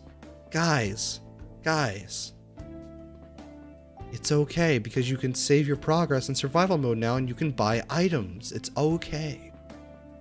That's stupid. Also, they get in loot boxes. Yeah, they're getting loot boxes. The loot boxes are to support the survival mode changes. Essentially, what it is you can pay like 500 fight money, and you can get items called rare finds for survival mode, which are basically just they help you in one match. I think it's one match for your survival mode run. And they're one use only. So yeah, they are. I thought there one. was costumes in there. Yeah, I'm not done. There are the items you can get, which I'm sure will be the ones littering the loot boxes, and then you can get some colors and some costumes. The colors and costumes are loot box only, so those are definitely going to be the most rare, and you'll probably barely ever get them. And they're gonna fucking suck dick. Oh yeah, they are. The Cammy one was the only one we saw that got showed off, and it's just Cammy's normal costume, but she's got rollerblades on her feet and like slightly bulkier like pads. Yep. Now the costume Max that was talking goes- about that from like Cannon Spike. Yeah, the Cannon Spike. costume that gives Cammy pants is gonna be the one that everyone wants. What? Why? Cammy just put some pants on her. I like her with a unitard. The design would look way better if she just put on some pants. It would, but I like her with the unitard. People would lose their minds because she's not like just in a unitard anymore. The same way that the Lilith costume came out for Jury, and people were furious that her feet were covered. Oh, I forgot. Oh, I forgot. Oh, there are PC mods that just put pants on Cammy, like army pants, like camo, whatever the fuck they're called. The Yeah. Pants, yeah, pants. military issue pants. There are also mods that She make looks so much Cammy, better. Chun-Li, Jury, and every other female character swole as fuck. So I mean, take that for what you will. But Cammy's already pretty swole. No, but I mean, Nomu mean level like- of swole. Oh, You just got a bunch of female Abigails walking around. Yes. Oh, gross. Yeah. girls. Okay, fuck Street Fighter. What's next? Blaze Blue Cross Tag Battle releases the latest DLC characters, which I don't know the names of. Why don't you guys tell me who those are? It was Yang, Aegis, Naoto, Carmine, Yuzuriha, Jubei, and is that it? Batista. Wait. One more. And Batista, yeah. Well, Yang was released as free as a free update, right? Yeah, she They all was came free. out the same day. Yeah, Those they all are came out the same day, but day. she was free. Okay. Yeah. Have you guys touched any of those new characters yet? I touched Yeah. half of them. I've been playing with Yang a lot, and I've been playing with Batista actually, because Batista is fucking crazy, because in Under Night, where she's from, she is a charge character. She's like one of the most oppressive and crazy charge characters I've ever seen in a fighting game, because she has a charge direction she has a charge in every direction. Oh my god. So when Walking Batista, forward is a charge. yeah. So when Batista is crouching at like mid to full screen, you don't know if she's showing forward charge or fucking back charge or whatever at you. So she could be charging like she has like in her forward charge move is a fucking full screen instant projectile that's like a beam, and it It's a comes Mexi out. beam. It comes out instantly, and you have to like predict it because it's too fast to react to it. It's really fucking fast. You gotta love instant Mexi beams. Yeah, and so all of those moves are now just like quarter circles. So she's kind of nuts. Mm-hmm. And her normals are very good so far from what I've looked at. So I've been playing with her. She's fun. Yang is a lot of fun. She's the craziest gorilla I think I've seen in a long time. Because like she has armor on a bunch of her moves, Mm-hmm. and all of her moves kind of push her forward a bit. So she's like she's the only character I think I've ever seen where just dash up, 5B is just like, just do it. It'll work. Just do it. Didn't you send something before where both her and Azrael have like full screen punishes on blocked attacks? They can Yeah, because characters that have like a Blackhawk Stinger type move can like punish some projectiles on block. It's pretty ridiculous. Because like Blackhawk Stinger is like actually instant. If you're within range of it, you cannot move after the flash. If you're doing anything after the flash that's not holding back, you're getting hit. Sounds like a very balanced game. Yeah, very balanced. I mean, Blackhawk Stinger is easy to bait because if you just jump, he misses. Okay. And then you can punish him. So like, yeah, when if you play against Azrael a lot, just jump. Just jump, hold back, and you'll be fine. I love it. And then eventually he'll start throwing out his DP, and then just bait the DP, and then he'll get a full combo. And, yeah. So with Blaze Blue still on the mind, we've all passed. Well, I haven't passed because I didn't play the game. But we've passed the ArcSys test, and Persona games are back on the menu, and they are being planned by ArcSys. So yeah, we did it. We did it. Everyone bought enough copies of Cross Tag Battle. We did it. Hooray. Reddit. We did it. Now we're gonna get the thing I don't want. We're gonna get the thing I wanted, which is what happened to the people after P4. I want to see their lives. Yeah, I want the lore. Cop Chie. Beat Cop Chie, super idol. Well, still idol Rise. But now she's just super good. Still idol. Detective Naoto. I want to see what Kanji's Revere doing. Model. Rise. Kanji's gonna be like an accountant or something. Really? No. Well, he likes sewing a lot. I want him to have like a sewing shop or some shit. I don't know what he had. No, because they're gonna back down double hard on the he's gay thing. I mean, he wasn't actually gay in the game though. No, he's gay though. At least it wasn't like it was at the very most he's bi, but it doesn't even matter. Like his arc isn't about that at all. Confused. People blow it out of proportion. Like that's the point of his character when it's really not. Coolest character walks up to his own shadow and punches it in the mouth. In the mouth. Kanji's the best character in that game. I love him so much. He's a good boy. He's a good boy. Fucking, I really want Yosuke to be like beer belly owner manager of Junes. That's what I want. No. Washed up manager at Junes. Everything's great at your Junes. and then the story would be that like Nanako just hangs out at the Junes that he works at. That's what I want. Oh no! Stop preying on Lolly, Skylar. What? She'd be an adult. Would she? Not an adult, but she'd be a teenager. I don't even not even then. Stop it. Aniko's precious and not don't do that to me. So you do that. You don't say do that that to her. You say that, but then you post things, Skylar. Remember that one time when you said you didn't care about the age because it makes you feel bad? I want to talk about this on the podcast. You can say that. You can say that. Spread these lies about me on the podcast.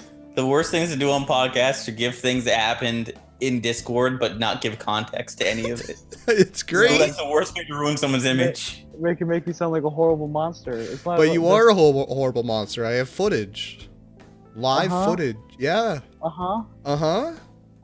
Yeah, I've got it.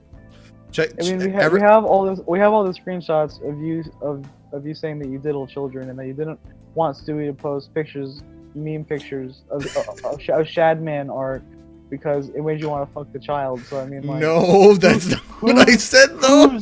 Who's really in the wrong? That's kind of what you said. That's not what I said at all. Who's really the horrible monster here? It's still you because my fifis. Anyway, upcoming game titles being released in the month of July are Sonic Mania Plus, which is an updated version of the original Sonic Mania, including 2 new characters and a new game mode. You get the Mega Man X collections, 1 and 2 combined, which have that really shitty filter that you can put on it. That I don't know if you guys actually saw what I posted, but it was bad. I didn't see it.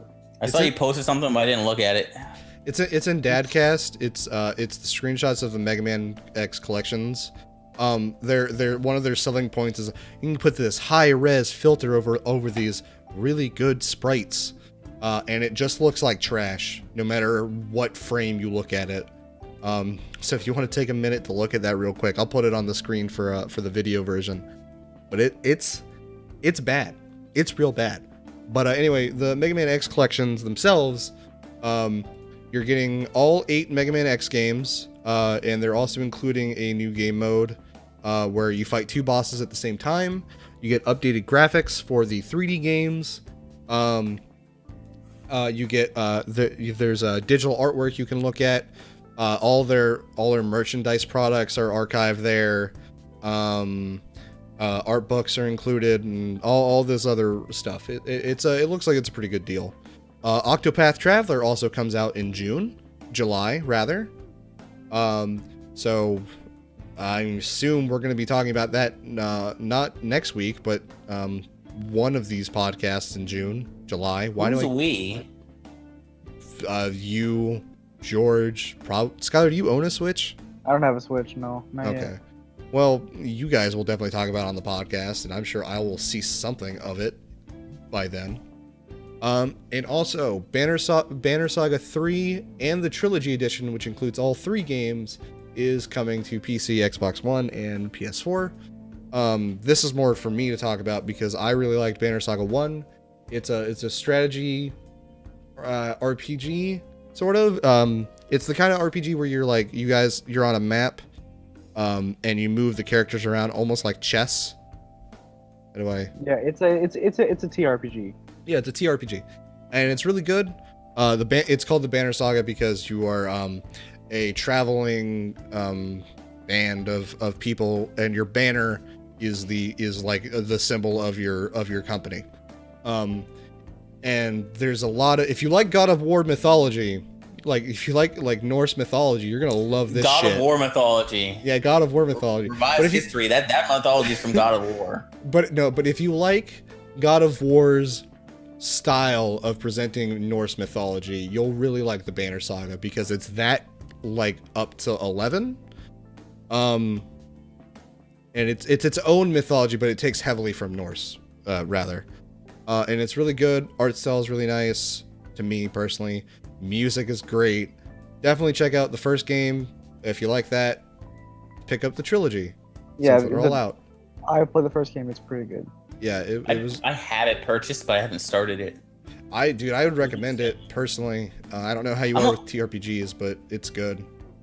There's a lot I like them. Like the thing is that there's a lot of times it's like, hey, that's the thing I wanted, and I'll get it when like it's on sale because Banner Saga was stupid cheap when I bought it on the sale. But like, I'll have so many other things I want to play and do. And I don't think I've ever talked about it here, but I have like this revolving like, all right, what am I into? Am I into mostly watching stuff? I'm watching stuff heavily, or like something else which should typically be writing, or now it's studying Japanese. And then the other thing is playing games. So it's like I'm constantly out of that cycle of playing games, but by the time I go back in, there's other things I need to go back and play. Like I still need to go back and continue Yakuza 0. I only have like 5 to 10 hours left in it. Damn. Well, hopefully you'll pick it up at some point. It's a good game. And with that concludes all of our news for this week. And now we'll move on to the big discuss. Prepare for the My Hero Academia SpoilerCast. If you would not like to be spoiled on My Hero Academia, this is your only warning. We will be talking. No, wait, that's not the only warning. You're already wrong. Only what? People who, all right, because there's 2 warnings. One, yes, we're going to be talking about My Hero Academia, starting with stuff they've shown in the show.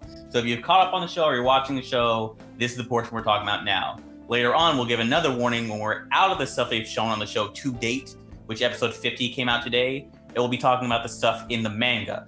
We didn't talk about that. I thought we talked about that before we even started. I didn't hear us all agree on that, but whatever. Sure, we'll do that then. What was your plan? We did the exact same thing for Made in Abyss spoiler cast. Man, I don't actually remember the Made in Abyss spoiler cast. I thought we were just gonna start talking about shit, and then boy, get help. Get help. We talked about this. We talked about this right before we started. Yeah, but we didn't agree on it. We didn't actually have like you mentioned something. You said yeah. We'll do that. I don't think I did, but okay. You did. Maybe it's because you were speed reading at the time, but you did agree to that. Speed readers need to be shot. What? Anyway. That's my stance. Alright, so what's the structure of this spoiler cast that we're doing? If it's the same thing, well, since I guess I have to go over it again, it would be the same thing that we did on like Made in Abyss, where we're just gonna talk about like just in general discussion about the show moving forward in the timeline, and then like we're just gonna keep going forward, and we'll have a small point where we stop and be like, hey, this is the last episode that happened in the show today. From now on, everything we're talking about is moving to spoilers. So we're starting from the beginning of like the full show at the very beginning. Yeah, we can just talk about first season shit and then move forward. Okay. Alright. All right. If you would not like to be spoiled on the My Hero Academia anime, go to the thumbnail the timestamp at. Hey everybody, this is future, present, past James telling you to go to about 2 hours and 19 minutes into the podcast if you don't want to be spoiled on the My Hero Academia anime and would rather just get straight to the manga discussion. That time code. Now we will begin spoilers in 3, 2, 1, go. Ragdoll has two feet. I like you jumped straight to. I said season 1 and you jumped to Ragdoll. Ragdoll's cute. Ragdoll's super cute. Which one's Ragdoll? Can't deserve it happen. I do. What? He said which one's Ragdoll? Oh, Ragdoll's she's the one with the big eyes. Wild Pussycats. Yeah, the part of the that one, okay. Yeah. The one who got her quirk stole. We'll get to her. Well, yeah, there you go. You almost did it. Anyway, the My Hero Academia, I feel like is one of these shonen shows that has a really, really strong start, in my opinion. Mm-hmm. I feel like the first two episodes of My Hero Academia are really good. Like at the end of episode 2, in particular, I remember I watched it. I watched all of season 1 in one night on a plane, when I was going to the Philippines, and so I was kind of choking back like manly tears on the plane after episode 2. I was like, okay, this might be a decent television show, because like the bit where All Might is like talking to Deku outside of his house or whatever, he's all like that. That seems really good. I like that a lot. Yeah. Like it's shonen done well. Like, it is just straight up shonen done well, where it has a very likable cast. Very clear. Like, yeah, no, everyone fits this one specific thing. And the closest thing I can compare it to would be like Naruto, and the reason I like it more is like, which we'll get more into later, is when it comes to the side characters, they don't show them and then just go away forever. Like anyone who wasn't on Team 7 in Naruto basically get fucked. You get very little Team no 7 screen time. Or the team with Guy and Meiji. Even Guy's team didn't get much play.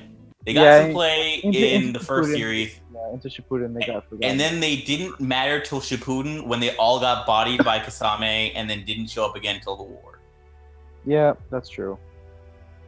And even in this one's like, there's tiers of how much you matter in this show, and if you matter like kind of matter, you'll get a good amount of time. But if you matter like not at all, like one of the characters we'll talk about later who had his arc in one issue, then like fine, you didn't deserve to matter anyway. Get out of here. Oh, come on, he's good. No, he's not. He's a good boy. Who's talking about? Aoyama. Yeah. Oh yeah. No, shut up. Aoyama's, no one cares about him. He sucks. Yeah. Basically, I don't know. I feel like the thing that sets it apart from Naruto in particular is just like, it's good. Well, yeah, but like it's because it does the things that Naruto does a lot, but it kind of recontextualizes them in a way that makes them make a lot more sense. Like you look at like Naruto as a character, and he's just kind of able to bullshit his way into being like up level of other people just because he has the unlimited chakra pool, right? That's like his thing. Mm-hmm. Basically, so he's like he learned the shadow clone thing, and then he was able to bullshit his way into beating people he shouldn't have been able to, because shadow clones are OP, and because he has unlimited fucking chakra to facilitate shadow clones being OP, right? It's like, I'm gonna beat your ass, kid. He's like, yeah, well, can you beat all 100 of my asses? And yeah, it's like, pretty much. Fuck. Yeah, and that was just the kind of thing with Naruto, right? But in My Hero Academia, it's just like the same kind of thing where Deku is kind of punching above his weight a lot of the time because he has this quirk he doesn't know how to use very well, and so it hurts him when he uses it and stuff like that. But it feels so much more earned because of how hard you see him working at it. Like, it's kind of implied at times Naruto trains a lot, but he doesn't really give a shit. He kind of has like a really weird attitude where it's just, I'm gonna do it, but I'm not gonna work towards it. It's just gonna happen. And then, but Deku is like, you see him training and constantly trying to better himself in every single way, and it's just so much more satisfying to see his growth. And it's just not even just him either; it's also the people around him. Yeah. It almost like My Hero Academia almost feels like a response to Naruto in a lot of ways, where it's just like because Horikoshi said that he read Naruto when he was a kid and he liked it, and it just kind of feels like this is the thing that I like, but like if you're responding to criticisms of it that people had, which were many. Yeah. Jim, do you have any thoughts? Well, I mean, because we're just kind of going. Well, as far as Midoriya is concerned, yeah, he's certainly a better Naruto than Naruto ever was. Yeah, like seeing him progress and learn, eventually, like at first just being able to use his power, and then not being able to do it without horribly breaking his arm, and then being able to concentrate that to different parts of his body, and then, eventually full cowl and developing his own styles. Like, we see the progression of his abilities much more naturally, and he's honestly more like Rock Lee. If Rock Lee were the main character of Naruto, it would be more like we're comparing him to Rock Lee, because Midoriya, like, yeah, he relies a lot on All Might for hard work. Yeah. He relies a lot on his friends and his peers, and his All Might and stuff for, like, what's the word, insight. But he's pretty much self-taught in a lot of ways, minus when he went and did training with I forget his name, but All Might's teacher. Gran Torino, thank you. I knew it was Grand something. I always think it's Grand Torino, but it's Gran Torino. Yes. Like the car. Yes, like the car. Yes, I got that. I don't know. It does feel a lot more earned to see Midoriya, like, find out what he can and can't do, and try and break through his go beyond plus ultra, as they say in the show. So yeah, it honestly feels like take Naruto, make it good, and then make Rock Lee the main character, and that's what we're looking at. Rather than a green Naruto, we're seeing Rock Lee in an actual story that cares about him and his progress as a character. Like, one of the things that, like, I like to compare when I'm like, all right, for some of these shows, it's like, yeah, it's the typical shonen thing. Like, all right, you have one thing that makes you far better than everyone else. And Skylar mentioned before, it's like, yeah, you got the nine-tailed fox. Sure, you can't go in fox mode or you lose control. That's your drawback. But you get, like, near limitless chakra, so you can just do whatever the fuck you want. Yeah. And it's like, okay, well, all right. Versus, like, Deku, who, yeah, he has one for all, but using it will destroy him until they get to a certain part, which they waited a minute to let before they fix that, which I appreciate. Yeah, because they wanted to draw, like... Because they wanted to point out, like, hey, you actually can't be doing this for much longer. You will fuck yourself up. I really appreciate that. Like the nurse, Lovey-Dovey, whatever her name is. I think her name is I forget her name. Yeah.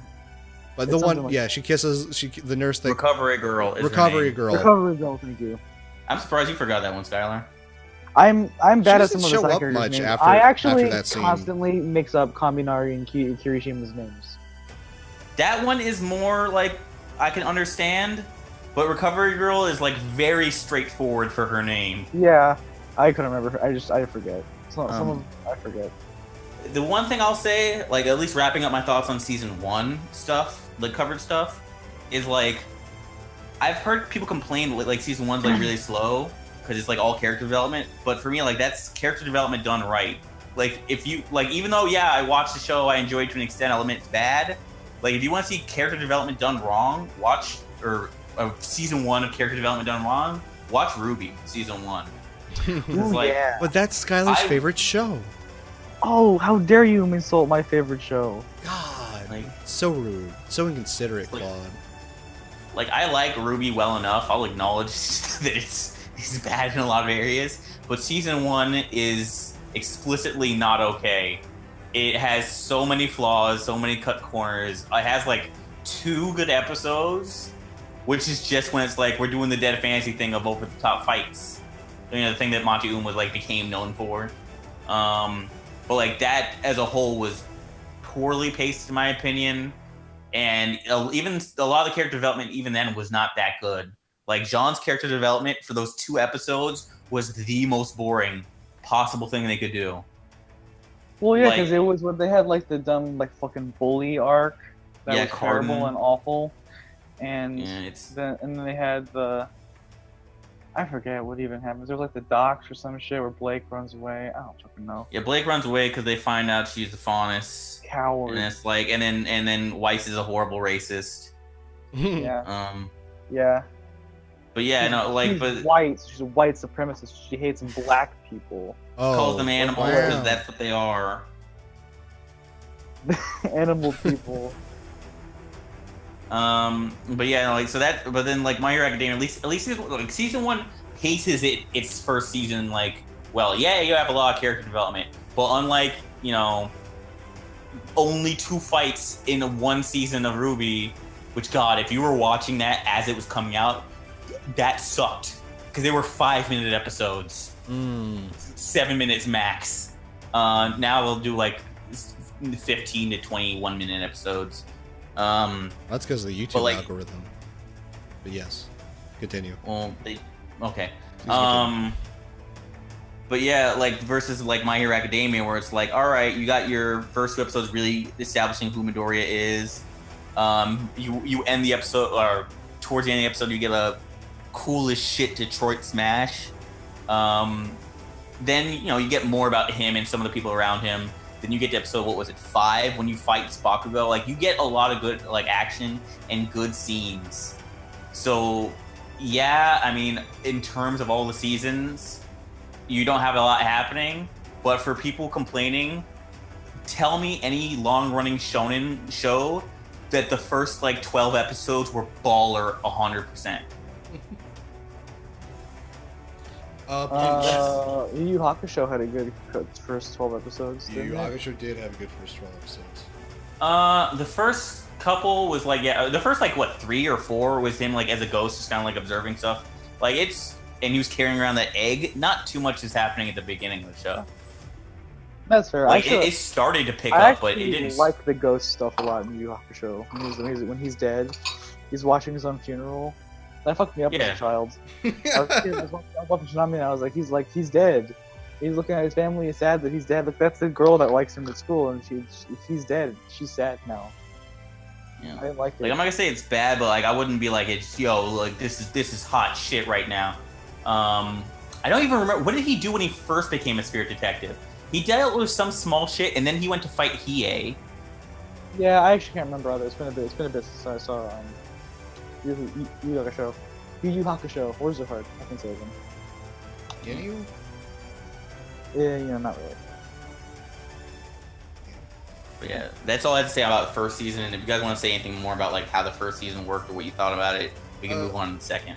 Real quick, Fucking when did number first season? cool. Where did first season end? Because No, season 1 and season 2 all kind of my- blur All together. my fights, no move. Okay, Yeah, thank you.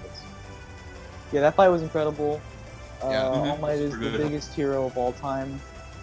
Greater than anything, greater than I Superman. cried on a plane. It's always better than Smash Superman. Nomu. That was cool. I clapped when I saw it. I did. It was It cool. was so good. I have a lot of friends who like weren't super like I started reading the manga when the show was coming out, and it got to right before the episode where he fought Bakugo, and I was like, I can't wait, and that's when I started reading it, and I saw that fight in the anime, in the manga, I was like, okay, cool, I can't wait. And it just has so much more impact in the show that I'm like, God damn, this is so good. And that's when I started learning animators' names. Mm-hmm. But yeah. Looking Bones animation team is out of control. So many people, talented people in that at that studio. Mm-hmm. All right, so we good with season 1? We're gonna move on season 2 shit. Yeah, it's fine. I'm good. Yeah, season 2, really good to way of using the like Deku's like character motivations and seeing and exploring how that actually affects the other people around him. I thought that was like that's how I felt like that season's purpose was kind of trying to come across, was now that we've established this character, how does he, you know, how does he affect other people, and that and it they basically overcome the struggle that was Naruto's talk no jutsu, where he was just able to solve problems by eventually just talking down the person. And I hated Naruto so much for that. Yeah, it was bad. I get talking, but when you talk to 95% of your cast, and by end show, almost all of your villains have become heroes or like not morally good at the end. Fuck that. The worst ever is what happens to like Sasuke and Orochimaru, who just get forgiven at the end, but still experiments on people. Yeah, like there's that amazing fucking panel or like a collage someone made of all of the atrocities Sasuke commits, and then a big dumb blown up JPEG of him saying "I'm sorry" at the end, and it's just like, oh, it's yeah, so sorry bad. about that. Oh my god, like the thing that got me, because I stopped the show at the Ninja War. Well, like the idea of like we're all the like not Hokages, but everyone who's like saved the day staying there, and like Orochimaru staying within arm's length. I'd be like, bro, how much death was caused by you? Like I still remember that. I still remember that attack on the village. Fuck, what was that one Anbu chick's name? The one who like her husband died. Never mind. I'm not even going into that. She's super minor. I remember I liked her. If she wasn't on the waifu cast, she's not worth talking about. Pretty much. Damn. They get fucked Naruto side characters. Yeah. So many of you, so little use. Get fucked Naruto side characters, says the author of Naruto. Get fucked Tenten and Neji, says the author of Naruto. God damn. But like, yeah, like saving people, talk no jutsu, saving the coolest person you could possibly save in the first half of the season. Goddamn Todoroki is top tier. Good boy. Shoujo is a good boy, as his name implies. Todoroki is so fucking cool. Like, what a fucking hero. He's cool, but he's also fiery and passionate at the same time. I love Gil.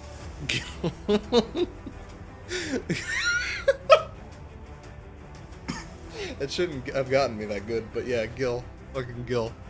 But yeah, like, Deku's ability to, like, talk to Todoroki and actually, like, affect him in some way, but not actually fully solve the problem, is great, because it still gives Todoroki agency to fix himself, and to make put steps forward to fixing himself. And which he does way faster than I thought he would have. He does. He does it in one episode. I expected the show to string that along for like a season and a half. The manga, of course. I actually really like that how they handled that, because it's like he works to start fixing it, but it doesn't get fixed immediately, kind of thing, which I liked. And you still have things with his dad that aren't actually fixed. Yeah, it's just his own behavior is fixed. Yeah, it was like he actually got inspired to go better himself, but it didn't immediately solve the problem. It just gave him the will in order to realize the problem was there and to work at fixing it, which I like a lot. It gave him the will to do the coolest attack sequence in the entire season. Sakuga porn. So much, dude. There's so much. Oh, those Blu-rays probably sold like hotcakes just so you can get rid of the fucking light dimming. That's what I did. How's it look? Does it look good? It makes my PP the big PP. That's good. That's a good PP when it becomes the big PP. Something 5 PP man. What's that from? That's what they call. That's what the kids call Todoroki. Oh yeah, that's right. We'll talk about that later. That's in the upcoming season 4 or 5. That's season 5 definitely. Yeah, that would be. Wait. I imagine Hey, they no. would. I don't think they'd get to that part in a season 4. Did that happen during the Yakuza thing? That happens during the Gentleman, like right before the. It's the. Oh, okay. Then yeah, no, that'd be 5. Yeah, it's right before Gentleman. But yeah, and we see a lot more with his relationship with Bakugo evolving, and like Bakugo having interactions with All Might as All Might kind of pushes them a little bit together, and kind of he doesn't incite the same stuff as he did into Bakugo as he did with Deku. He kind of just adapts his logic into Bakugo's logic to try and help him understand. And I appreciated that. Just like, hey, look. So, the thing about All Might that makes him so great as a like mentor type character for me is that it's not one of those things where it's like it could be so easy to write him away where it's like he gave Deku one for all. He's specifically on top of Deku, like teaching him like, but no, he's just a great mentor to anyone. Yeah. Way better than Superman. Remember when Superman refused to give that one guy water while he was thirsty in the desert? Yeah, I remember that. He poured out in front of him like a bitch. It was a good arc for Superman. Yeah, that was Aquaman in a desert. Oh, that was So it's happened twice. There It's was happened one where twice. like apparently Love it. there was one where like he was standing in front of like a fire hydrant and people were like, please. There's another time where he's in the desert with Aquaman holding a pitcher of ice cold water in his hand and not giving it to Aquaman, who's like on his hands and knees. Golden Age was so weird. I kind of want to return. I don't think that was Golden Age. Wait, no, that was Golden. No, wait, Wait, no, it wasn't. It wasn't Golden. It wasn't Golden. It was fucking Bronze. Yeah, no, dude, that was totally part of the. Yeah, not gold. I'm sorry, bronze. Bronze is the. I thought golden was the earliest age. I was wrong. But no, that was part of the latest DC revival. Was part of the Superman v Aquaman arc. I'm also a huge fan of the time he took Lois Lane to space. Yep. And Yeah. He cut her oxygen cable and was like, "I'm committing the perfect crime. No one can in space. No one can hear you scream." I'm really fond of that time when Lois Lane turned black. When she became black. I remember that time. No. Do you remember that time that like Jimmy do Olsen was remember there that. and like Superman was marrying him to a gorilla? Yeah. You remember? To anyone listening who has no idea what the fuck we're talking about, like look up like Superman's like a dickhead or something along those lines. Superman's an and you'll asshole. see Superman's an asshole. There was a point in time, like I'm gonna say 80s, or like somewhere in the 80s maybe, where it's just like there was all these weird comics that came out, and Superman's just a massive like sociopath for no reason. No, it's the kryptonite colors. They're all affecting him differently. I think that was yeah. Is that actually what it was?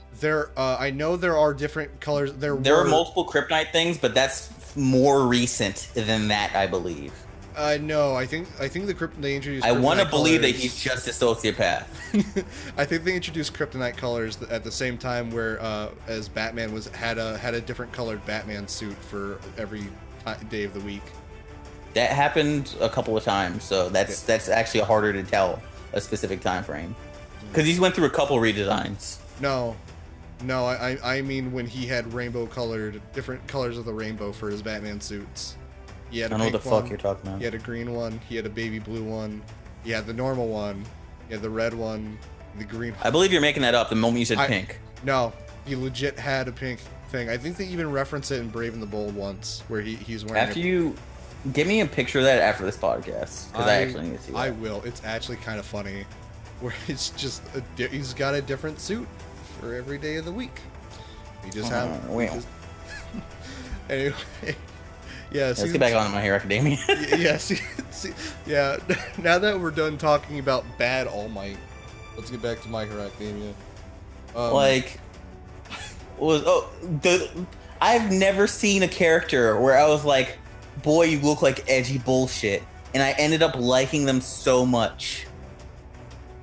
Stain is so goddamn good. But when I first saw him reading him, I was like, man, this looks like some nonsense. I feel like Stain just works so well because of like the way he affects everything else around him. Mm-hmm. Stain, he's just so fucking cool. Like the way that he works. I don't know. Like the way that he's introduced and then he's not around for very long. He's like kind of a bit villain. He's only there for a bit, but he has such a huge like overreaching wide effect on like the characters in the show. It just kind of gives his character this weird gravity that it wouldn't otherwise have. It's kind of cool.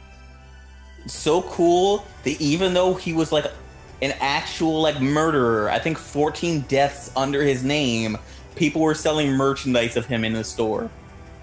Don't worry about it, it's fine. Like it's so out there.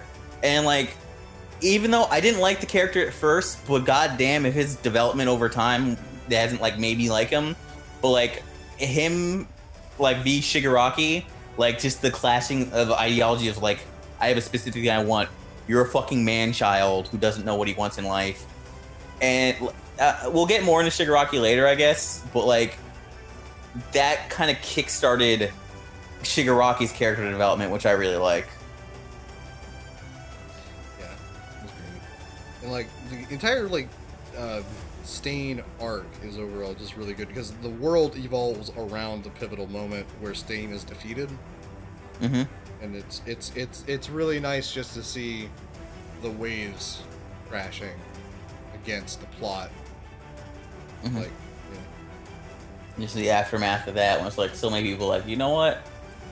So let's take on these ideologies. So much shit has grown because of you. Even like Skylar said, even though this is like a character who's used for like a bit, like he's in like 4 episodes max. Yeah. But like such a phenomenal like ripple effect on the series. Hey, you don't have your notifications on, do you? No. Okay, just want to make sure. Why, you hear something? No, I found the thing I was talking about. Oh, okay. But yeah, Skylar, anything on you before we wrap up season 2? I mean, I really like what season 2 does for Ida as well, because I feel like Ida is kind of like I really like him a lot. I mean, I'm always surprised by how much I like him, because usually I'm not a fan of like the Boy Scout kind of character. But well, he was super not a Boy Scout there though. Well, yeah, that's like why I like it, because he's like the Cyclops, but then he's Don't you ever. But then they gave him the thing where it's like, no, it's explicitly going to break the rules now, even though he's the biggest Boy Scout in the universe. I like that. It was a cool thing to give him to do. Don't you never compare him to Cyclops ever again. Cyclops sucks bad, but I mean, it's Cyclops is a piece of shit. Captain America is a better fit for him than Cyclops, because Cyclops will constantly like say "fuck you, Xavier" and do what he thinks he should do. That's fair. Yeah, Cap better is a better comparison. Yeah, that's fair. Yeah, that's what I have to say. I mean, season 2 had. Yeah, so that's it basically. It was good. It had the no moves. It had Gran Torino. He's great. And which will kind of transition into when we get to the next season, and I mentioned a bit before, but like Shigaraki and like his like whole like, man, I hate this. I got trumped at USJ.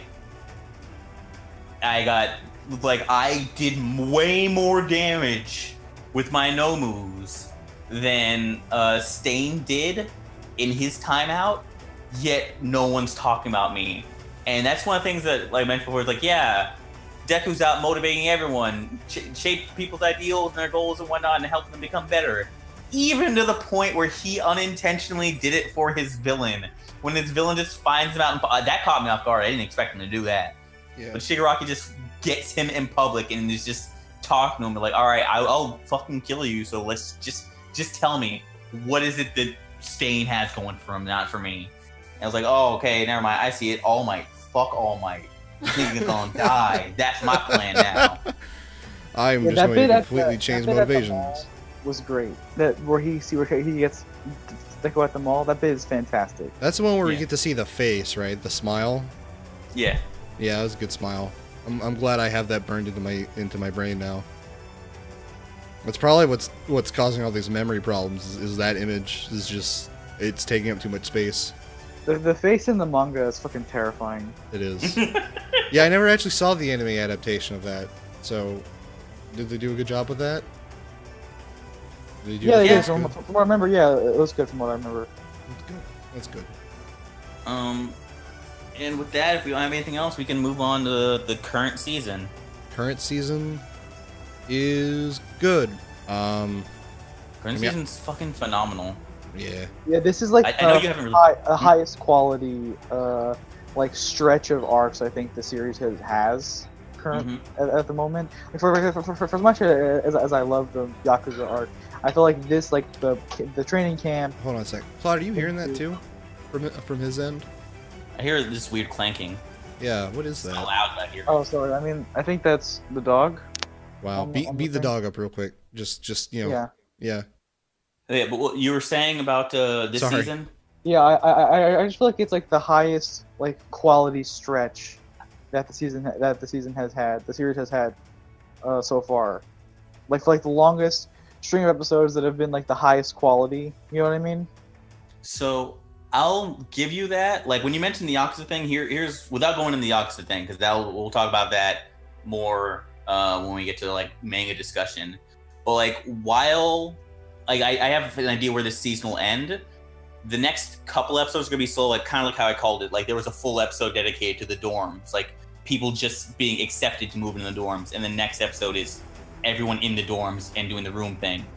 That's what the previously showed. But the first 11 episodes, banging, the best, period.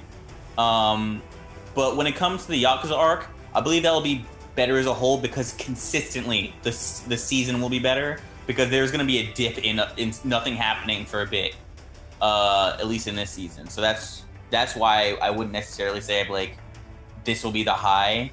I believe it'll have the best moments, but consistently will not be as good as the next one will be. Maybe, yeah, I can see that because Yakuza arc is pretty fantastic. It's just I feel like it's long. I feel like it's long, and it gets kind of tiring after a while because of how much stuff is just like, oh my god, the fights. There's so many fights happening simultaneously, and it's just like they're all great fights, but there's so many happening at once, and they're just back to back to back fights. You're like, jeez. Yeah, I mean, think about episodes. What is it?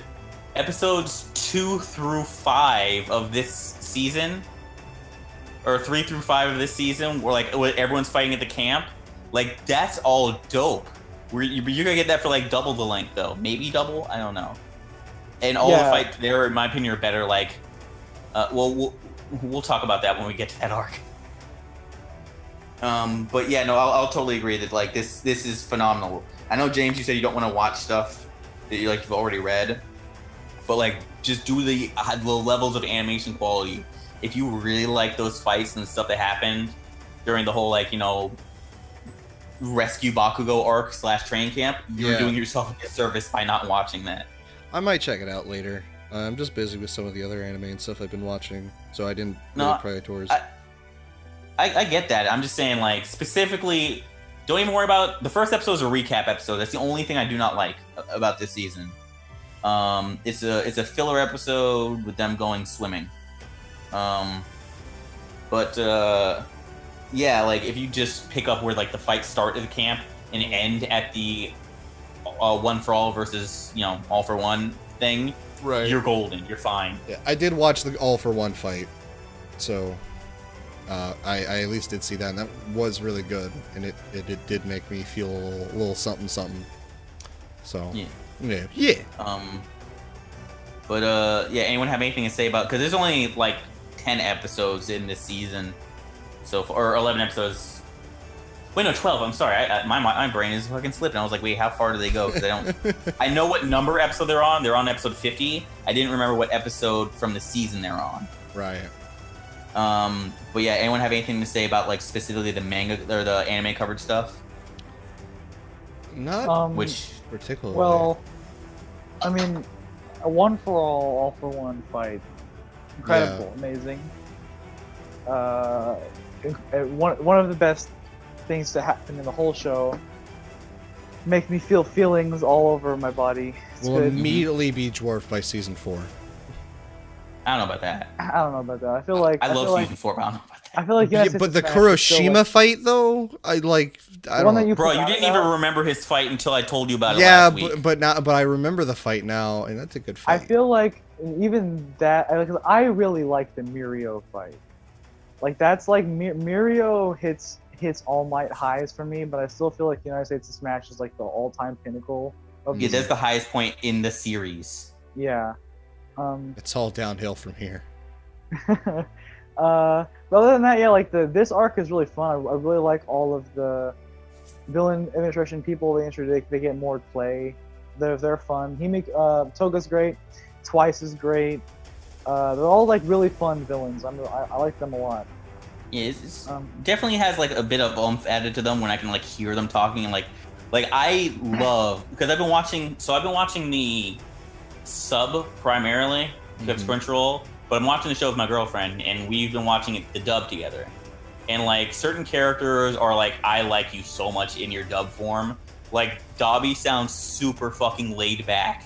Like he's still a bad guy, but super laid back. Like he doesn't give a shit. The same way like he looks, and you could really, it's hard to tell that from another language. Of course, you can read it, but like in English, you can actually tell like from how he's trans. Like no, he did a good job. 90% of the dub like does a phenomenal job. There's only been a few characters where I'm like, I don't really care. Who plays All Might in the dub again? Christabot. Right. There was something. Vegeta, Piccolo. No, I know who Christabot is. But I remember saying something like the guy who voices Deku isn't. I don't know. I remember saying something like, "Oh man, it'd be great if." Oh wait, no, I'm sorry. Wait, what am I? I really like Deku's dub voices. He plays him like Spider-Man, like a Peter Parker type. I remember there being some meme about the guy who voices All Might in either the English dub or the Japanese sub being like somebody significant, and then having Deku be somebody like related to another character that a voice actor's done. Who plays All Might in the sub? Do not recall. I can't remember his name. I'm sorry. Isn't it? But do you know what characters he's done? Like Not Kratos. I know, yeah, Kratos in the Japanese. yes, version. that's it. Yes, Kratos in the Japanese version of God of War plays All Might, and that's what it was. And then there was a meme about wouldn't it be cool if the guy who plays Atreus in the Japanese version played Deku? That's what it was. This was a meme back when God of War had just come out. It's fine. It's not aged well. That's all that was. I'm sorry. But yeah, I haven't listened to any of the dub at all. It's all good. Like it's a good dub. A lot of characters are they did the thing the Funimation does, specifically projects Chris Sabat's on, where he's like, yeah, no, I've been doing this for a while. There's some things that don't get translated as well. So we just straight up like changed the line, like one or two lines to fit, which it does work in some areas. Where like the whole scene where like they're in disguise and like and Midoriya is like supposed to be like Yakuza type shit, and he's just walking around yelling at "Ora! Ora!" You can't translate that shit. They made up something new. I think like they have y'all like running around like, "What you looking at?" Like just yelling at people as he's walking down the streets. Like stuff like that. So like yeah, there've been a lot of points where it's like they've changed some things up, and the things that I feel like are the best is the relationship between Bakugo and Todoroki, where a lot of times like they'll be like a lot of times like I remember watching it in the dub when like they're like, hey, partner up with me, partner up with me instead, I don't want to be with Todoroki, or he said something about how he kicked Todoroki's ass, and Todoroki was just like, sorry, like he's just like letting it go. But in the dub he's like, I'll kick your ass, and he's like, will you really? Nice. And it's a lot of those like they still don't like each other, but they change it in a way that I appreciate. The last thing I'll say on anything involving the show. So after this statement, we'll be going into manga territory. Well, I actually want to talk about Bakugo a little bit because there's a bit about this part that I really like as well. So after that, I'll talk about that. Oh Okay, yeah, Bakugo like actually having a statement to the villains about like his actual like ideals of being a hero versus being a villain. Because Bakugo's an asshole, and it's like, is this guy really a hero? The guy telling. Damn it! I forgot what I was gonna say. Thank you, James. Well, I'm sorry, but it's just like we're talking about Bakugo. I would. Well, maybe I'll keep talking, and maybe you'll remember. But like Bakugo's whole thing with just telling people he's going to kill them all the time, and you kind of look at that, and it's like that doesn't seem very heroic at all. And then you meet his mom. Yeah, and you kind of get to understand. But then when he meets the villains, it's like, oh, he has actual heroic ideals. He's just an asshole, and you get a little bit more of an explanation on why he behaves the way he does, and I appreciated that. So I think the thing I wanted to say, I know the thing I wanted to say, which it was around Shigaraki. I'll talk about the Bakugo thing after Skylar says his point on him, unless Skylar has the same thing to say. But yeah, the only thing I had to say on Shigaraki, which I loved, I don't remember this in the manga. This might have been one of the things where they added a small scene to the anime. Well, no, maybe this was in the manga. It's been a while since I've read that part. Anyway, it's at the very end of the most recent episode after the credits, where they're taking All for One into the prison, and he does the whole speech that he did in the manga, where it's like, oh, well, you fucked up, All Might. You should have died there. Mm-hmm. Now your student's gonna be there to like cling to you the whole time. With me gone in a place he can't possibly reach, like my student will be forced to better himself. He already has all the things he needs. And the thing that I don't remember being in the manga, maybe it was, but the same line he said that All Might says to Deku, he's saying like when talking about like Shigaraki is like, next it's your turn, or it's your turn next, or whatever the exact line was. And I was like, that's really good. I think that is in the manga. I remember that. That was alright. I couldn't remember because I read that part like a year and a half ago. But it's still super good. But you can say what you want to about Bakugo. I just wanted to say that I was a huge fan. Kind of similar, relates to what James was talking about, of the, hey, do you want to be part of the evil team? You seem kind of evil. No, fuck you.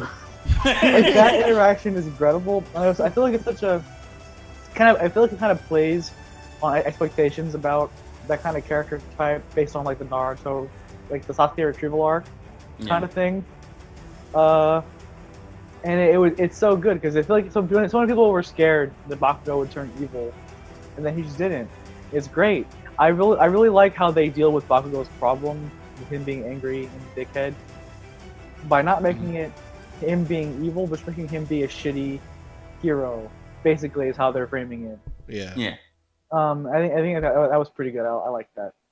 And like that's the one of the greatest ways like they reinforce that, which they even like highlighted a bit in the scene where like they talked to Bakugo's mom, and what they showed in the anime was when they were like, yeah, he's super intense, but that's because he has that strong of a drive to be a hero. If the villains thought that was like a foothold for them, they are super short-sighted.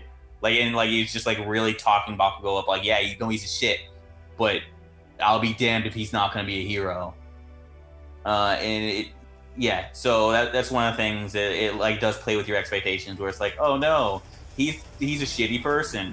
Oh no, the villains got him there. Is he gonna join them? No, he's just an asshole. He's not a villain. He's just an asshole. The best kind of hero. The real Superman. But, Bakugo is Superman. You can't tell me otherwise. I don't even want to talk to you. So with that being said, unless we have anything else to cover what is in the anime, we will be moving into manga spoilers. So all right, now hold on. No. Let me do the little thing. All right, and now that you've touched the little time code thing, we're now finished with anime spoilers, and we'll be talking about. Yes, I know this is the exact same thing you were going to do, Claude. This is so I can remember to do it, because I won't. If I don't say it, I won't remember. Otherwise, we're going to be talking about the manga spoilers. So if you don't like manga spoilers, go to this time code. Wouldn't it just be like, go home, we'll see you later? Because we're not doing anything after that. Maybe. I guess we'll find out when you hit that time code. The time code, that's just the end of the podcast. Exactly. Yeah. The time code is just the button on skip to next video. It's the time code to the next video. Travel into the future for DADCast episode, wherever the fuck we're gonna be on at that point. Maybe 5? It's After Dark Cast. No, it could be an After Dark cast. I don't know what's next. Fair enough. Fine. Damn. Shit. Fuck. Oh. Anyway, yeah, manga time. Now our limits have been released. Let's go. I don't even know where we're gonna start. Man, I fucking loved when they brought in fucking what's his fucking face? Tintin. I loved it when they brought Tintin Mirio in. is best boy. I want to protect his smile forever. Dude, best dad Mirio. Best dad Mirio. I love how they showed him, which is just like, we're not gonna talk about the Bakugo versus Deku round 2. No, it's fine. About whatever. We'll do that eventually, but we're talking about Mirio now because he's the best character in the manga. The way they show him is just Deku's taking out the trash, and there's just a face in the wall. Yeah. It's really great. Hello. It's so good. I love him so much. He's super good. Yeah, like because I won't even say it's an argument between me and Skylar on this, because our favorite characters in that arc, mine being Kirishima, like, and his being Mirio, or what was his hero name? Lemillion. Huh? It was Lemillion. Lemillion, that was it. Like I like him a lot, but there's always a special place in my heart for like the I want to be the manly man thing, like, but that isn't done in a cheesy way, one that feels legitimate. And like for me, Kirishima was like the star of that arc because he got so much play. He got more play than any of the existing characters did in that arc. Fuck, I think he has more screen time than Deku in that arc. Yeah, I feel like he does to an extent. Like it's almost comparable. Like they're pretty close, if not. He gets the treatment in that arc that, like, I can't even say Todoroki, because Todoroki like didn't get too much. He got screen time, but it was spread out. I don't know, because who was it? He was with Sun Eater, right? That's who he was with. Sun Eater and Fat Gum. Well, Fat Gum was later. Fat Gum was earlier. Yeah, earlier. When he was interning with him or whatever. Yeah. Or so the fight in Akihabara or whatever they were. Yeah. All right. Anyway, we should. All right. So, okay. So yeah, Mirio, good boy. Yes. Good boy. Very, very good boy. The best boy.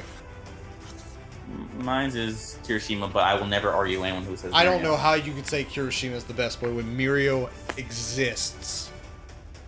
I explained why. No. I just explained why. No. Kirishima's Lemillion is better.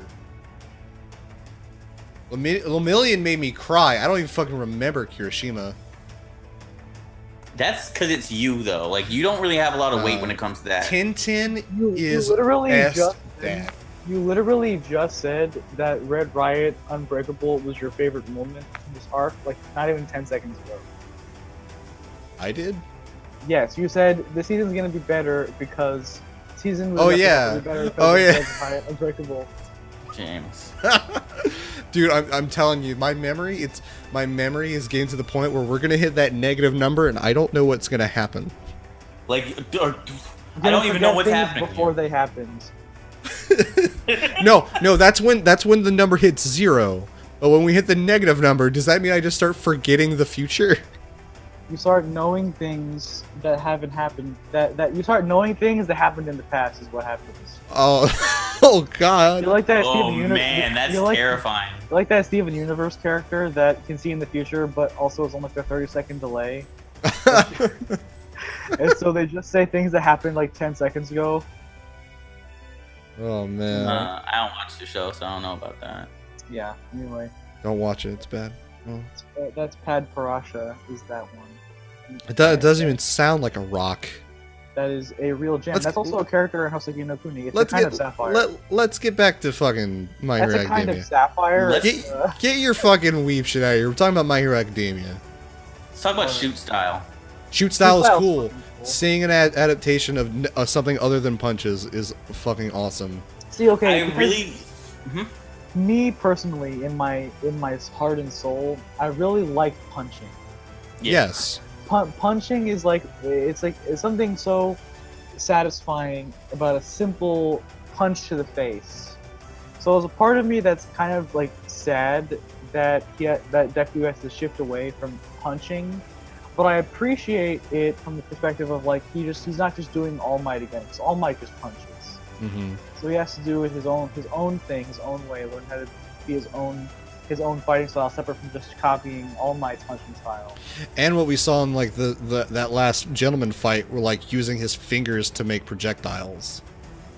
Well, we'll get to that. That's a ways. I mean, whole arc to cover for that shit. Well, yeah, but we're talking about his style changes, his style switching, if you will. Fair enough. So, one of the things I appreciate, because it's something that's so simple that I didn't think about. The whole time it was just like, you're gonna use the arms if you keep punching like that.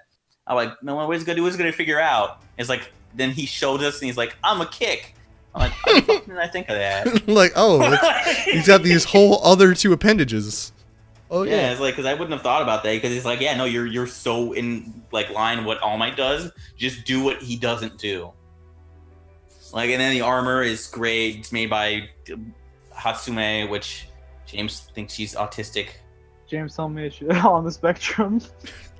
Telling you, man, she is, but it's fine. All It's right. fine. It's fine. James, Man, that's didn't super even good. know what the spectrum was a couple of months ago, and that was diagnosing characters he reads in media. Yeah. Man, I'm super thrilled for where they're about to go, like at the end of the season, when it's like the provisional license exam. When you get to see like the coolest school uniforms for any school you could have. Like, why do they look like that? Yeah, those fucking uniforms are so fucking cool. Because it's what's that hella dude's name lit, again? fam. She wasn't like that then, because that wasn't her. Yeah. Spoilers. Spoilers for our spoiler discussion. What's that dude's name there? I can't remember his name. I forget. The wind guy? I don't remember. I forget it constantly, but I fucking love his design. His character is really fucking Imperial Japan, the person. Cool. Well, all of them are. That whole school is. His coat and his fucking giant gloves. It's so fucking ridiculous. He's so I don't cool. like you. And really then you good. get to actually see Gang Orca do something. Yeah. Oh. Gang Orca, I love his design.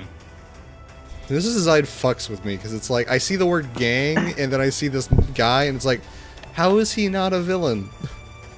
Yeah, why is he called Gang? I was talking to James earlier, saying like he looks like a fucking villain, and I said, well, it actually says in his like character description in like the volume text or whatever that he's self-conscious about how scary he looks because he hates that children are scared of him, and he tries to make sure that he looks cute.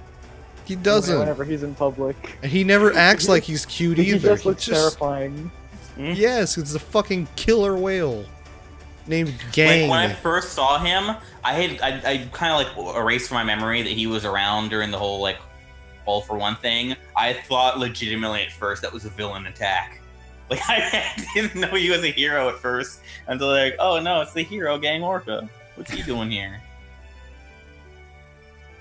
Oh man, but yeah, no, that whole thing's good. Then we get our Bakugo versus Deku fight where he's like, what the fuck is the deal with you and All Might? I'm not stupid.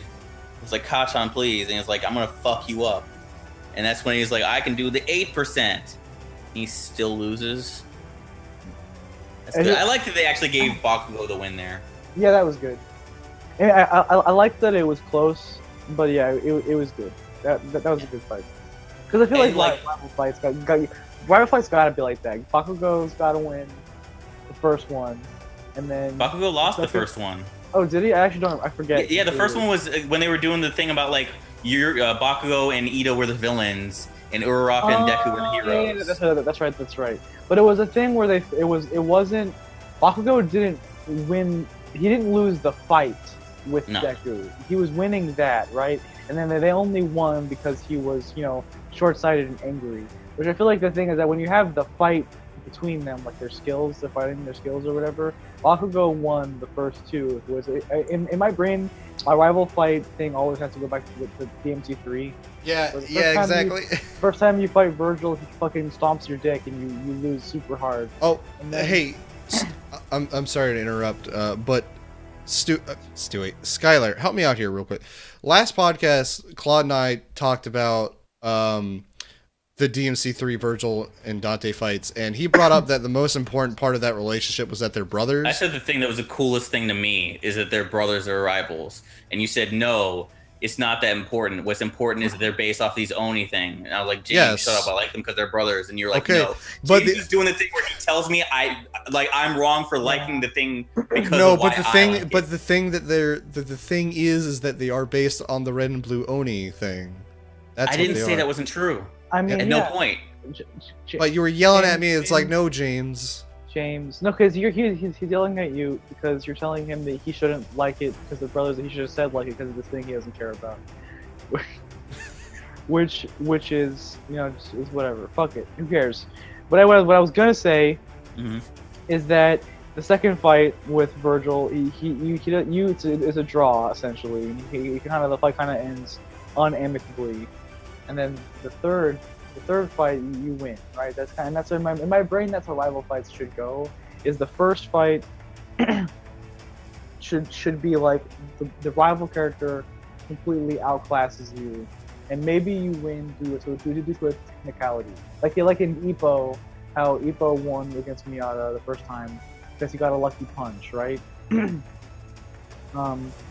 then. But then they never fought again. And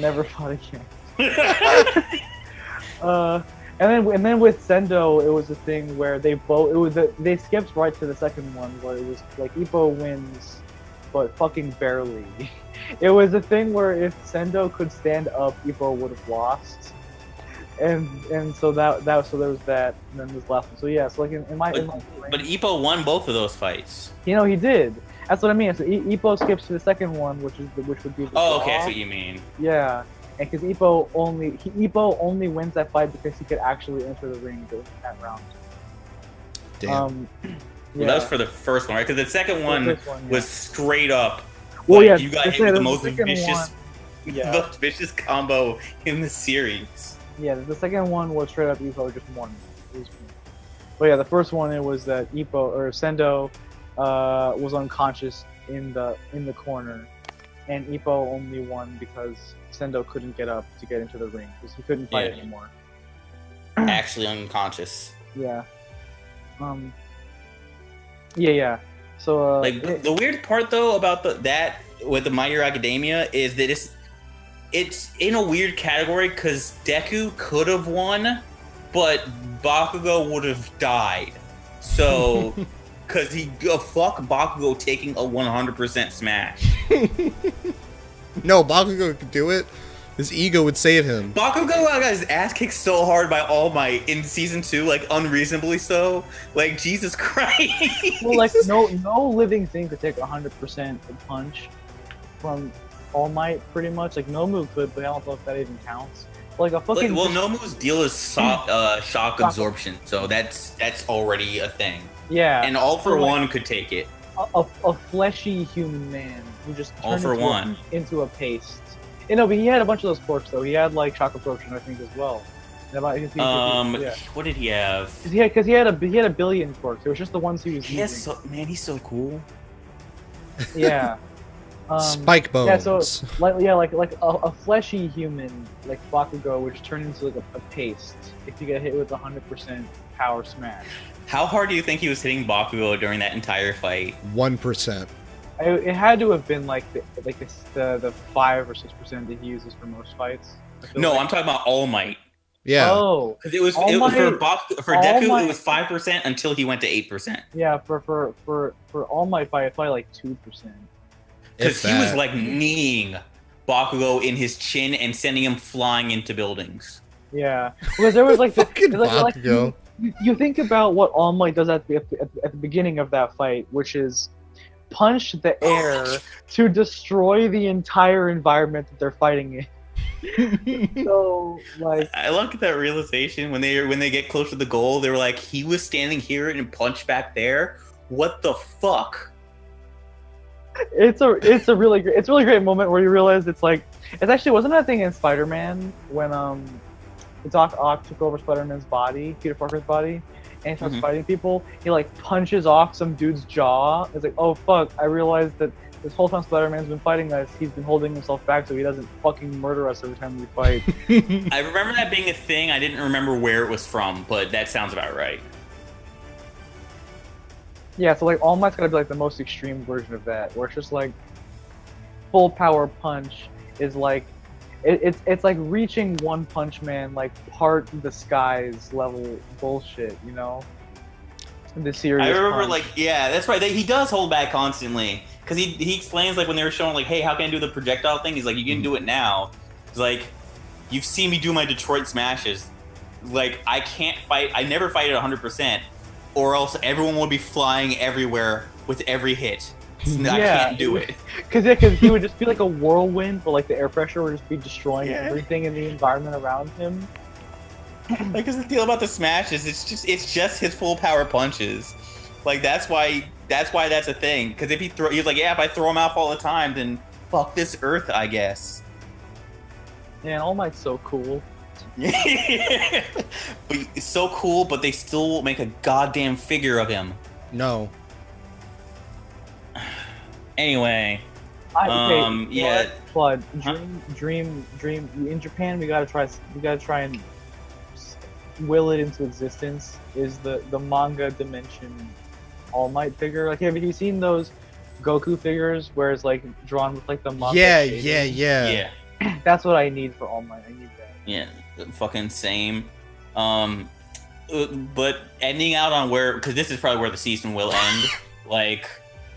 After that fight, the aftermath, the thing I was like, I really appreciate this like a lot, is the two of them in trouble, so they're sweeping. Of course, Bakugo finds out the truth from All Might. But when they're like sweeping and like Bakugo's like, hey, nerd, like your shoot style, your moves are way too telegraphed. Just letting you know. I was like, oh, that's actually good. He's actually taking a step forward to be like, yo, I acknowledge you. There's a problem what you're doing, let me help you out.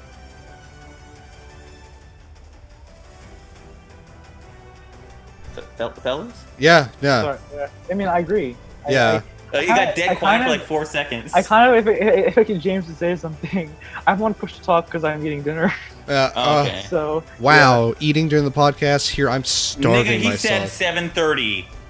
Look, man. If you read the manga, if you read it yesterday or the day beforehand, we wouldn't have been in this position. Oh, damn, it is 7:30. Damn. I made a steak during this podcast, and no one even noticed. God.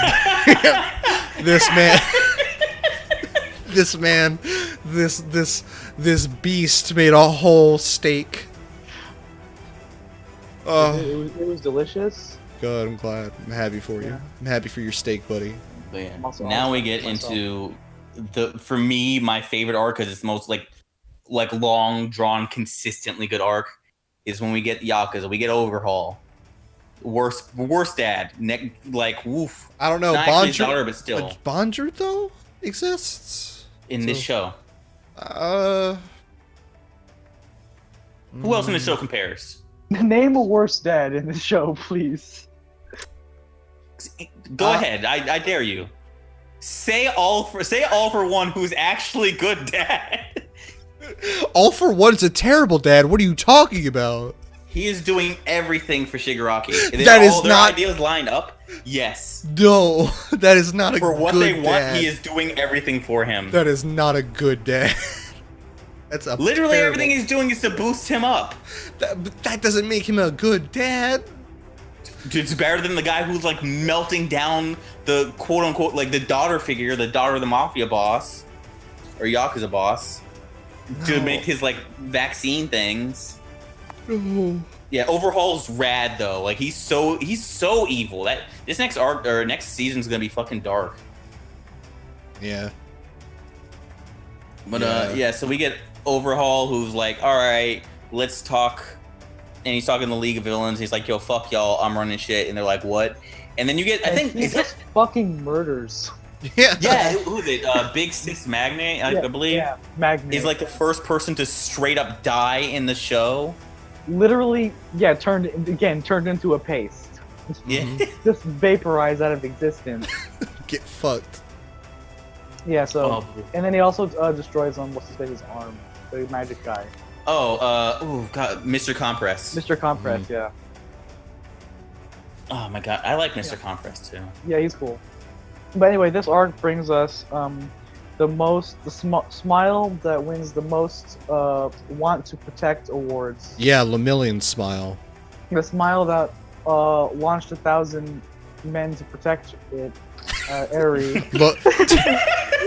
Lemillion smile. Not even to protect it, to fucking find it. Yeah. Find the smile, please. Like what?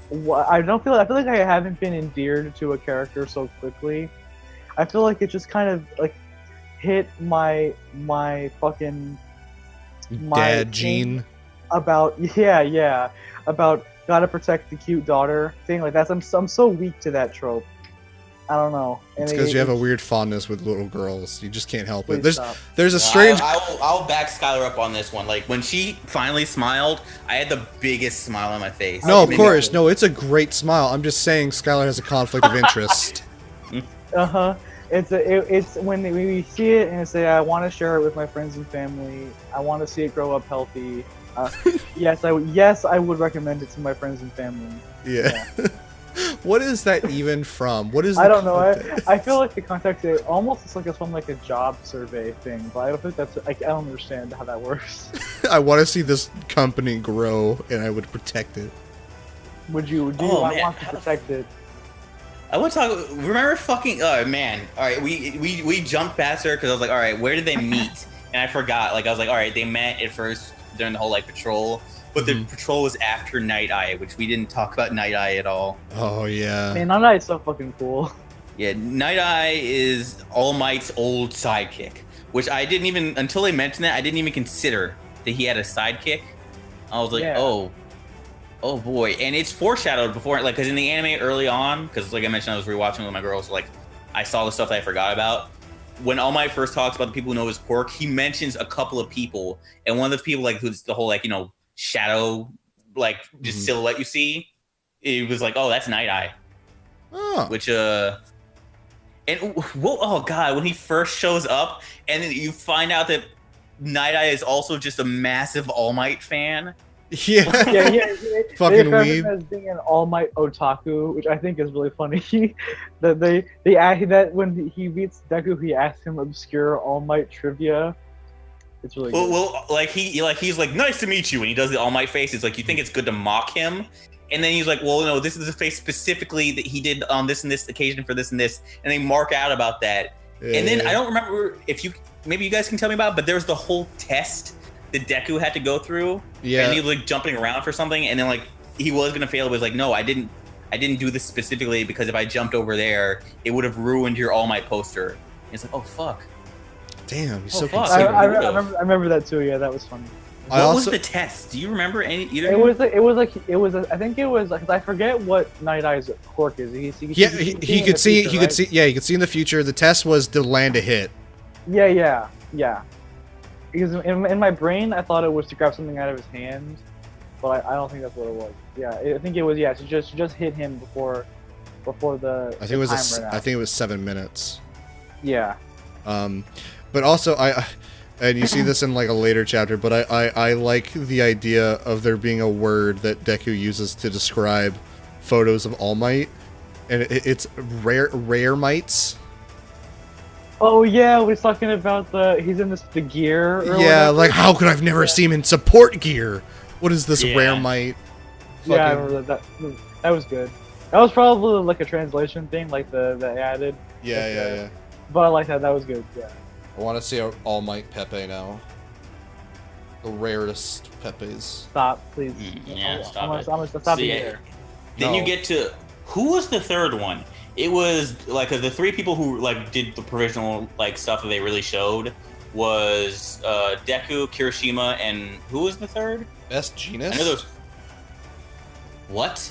I'm pretty sure we have a lot of scenes with Best Genus. No, I said the three people who were on provisional license. He's a pro hero. Oh. Oh, it Because there was was someone outside of those two. Well, it was Deku, Kirishima, but then it was like Uraraka and Tsuyu were working with the Dragon Girl. Oh yeah, Yes. that's right. All right, so there's two more. Yeah, I forgot because they don't really get any play in that season. Yeah. Despite the fact that they're with one of the three pros. I feel like they might actually get like an episode in the show, because like there's that fight in that arc that's like skimmed over where they fight the guy outside, and she's like, "Go ahead, we'll do it."